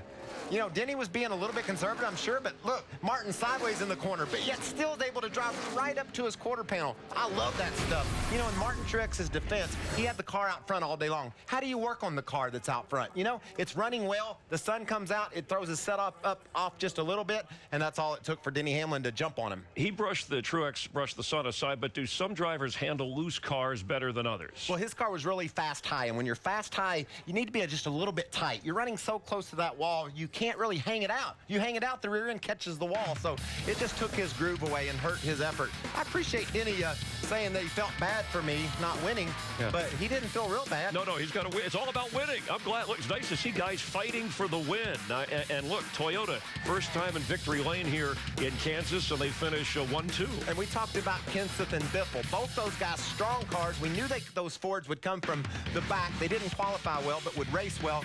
A couple top 5 finishes there for the Roush Fenway cars. And Brad Keselowski, who was not really a factor all day, won this race last year, finishing 11th, and Tony Stewart working his way up to 13th. Yeah, Brad's finding himself in quite a bit of a hole this year with some engine issues, and today the other Penske car, the 22 of Allmendinger, had an issue, but solid day for Jeff Gordon up until when his engine went away, and a lot of these guys now did have those engine problems that we talked about. Including A.J. Allmendinger, the pole sitter, who led 44 laps, but finishing a very disappointing 32nd. Still trying to win his first race of his career. Let's check in with Dick Berggren. Greg Biffle, another solid run. Man, what a year you're having. Yeah, it's been a great year for us. Not the run we were really looking for. The finish we were looking for, top 5, but we felt like we'd be a little stronger than that. And, we're just off a little bit today. And those. In what way? How was it off? Just sliding the nose and couldn't get the power down. And the track was a little slicker for us. But, to come home 5th and have a little bit of an off day, we're pretty happy about that. Thank you. Congratulations. Thanks, Dick. And there's your points leader, who maintained his spot 15 ahead. It's a career high point for Martin Truex Jr., who is up to second. Also, Carl Edwards moves into the top 10 for the first time this year, moving up a couple of notches. Yeah, and Ryan Newman into the top 10, got a win and in the top 10 in points. So the Stewart-Haas team looking well in the top 10. And remember, you want to be, when we get down to that chase time, you got to be in the top 20 and then win some races with a chance to get into the chase. We have a long way to go, but you see why that certainly is important for a guy like Brad Keselowski, who already has a win. Kyle Busch does not have a win, Michael, and as we bring back Darrell Larry and Mike, let's think about 8 races in and still no wins yet for Jimmy Johnson, Jeff Gordon, Carl Edwards, Kyle Busch, but 2 wins now for Denny Hamlin and Tony Stewart. Well, Darrell, doesn't it seem that the more you need a win this year, the harder it is to get one? Yeah, and these teams are doing great. Hendrick had 3 cars in the top 10. Roush Fenway had 3 cars in the top 10 and 2 Gibbs cars in the top 10. But another fast race. We averaged 140 miles an hour around this joint. Not a lot of cautions, but a lot of great racing. No, record for fewest cautions, and Larry, you called it. Darian Grubb bringing Denny Hamlin in 1 lap before Martin Truex made all the difference. Well, we saw that was about a 1.5 to 2 seconds. Plus, I think, like Denny Hamlin said, his pit crew had a great stop. Denny did a great job of getting in and out. And then, of course, Martin Truex Jr.'s car had went away just a little bit there. All right, as Denny Hamlin celebrates, let's hear from Steve Burns. It's a long way to Richmond. Jimmy Johnson finishes 3rd, and Jimmy, I listen to you guys on the radio a lot, and you really had to chase this racetrack. You guys had to make a lot of adjustments. We did. we had good speed. We could run, second or third all day long, but to catch the 56, we needed more, and we worked real hard through the middle part of the race. Got a lot of speed, and could get to him. I just couldn't pass him. I was hopeful we could do it on pit road or some other, scenario, but we came in, a lot of those guys stayed out, which, was some strategy on our behalf just to do something different. I don't think it hurt us any. Maybe cost us a spot, but I don't think that's really the case. The 11 went up there and passed the 56 and won the race. So great day. We ran where we should, and just need a little bit more to race for the win. Looking forward to Richmond? I am. Richmond's been hit or miss for me, and I really feel good about our race cars and what we've learned here in the recent time, and I think it's really going to help my car at Richmond. It's something that I've needed there, and ready to go short track racing. I love that place. Thanks, Jimmy. Thank you. Well, Matt Kenseth, another top 5 finish. That's 4 in the last 5 starts. What's the magic here? It's all the guys that work on this car. So Jimmy and them guys did a great job on this Ford EcoBoost Fusion. It was I was not happy with it all weekend, and they made a lot of changes this morning and last night, and it drove a lot better today. So we're just we're a little bit off. I got that one just horrendously awful restart in the middle of the race, and just could never quite get it exactly right. But it was a good day for us. How about the driver? Grade the driver today. I give him about a C. I had a pretty good car, and I just, on that restart, we gave up 4 or 5 spots, and it's really fun. It's too bad they got to tear this up because of all the different grooves you can run depending on how your car is handled. It really makes it fun as a driver, and thought it was some great racing. So I was glad to be part of it. I wish I could have been up there with Martin and Denny and duked it out with them, but it was a good day for us. Well, I think your fans will give you a whole lot better than a C. Congratulations on another top 5. Driver of the 17 car. If you're into numbers, that number 11, that 11 car, the 199th win for the 11 car. Of course, DW, Cale Yarborough contributing as Denny Hamlin tops it off. The 43 number, second on that list. The 56 number, Jim Hertzeby, the only driver, 1966, with a Cup win on that number.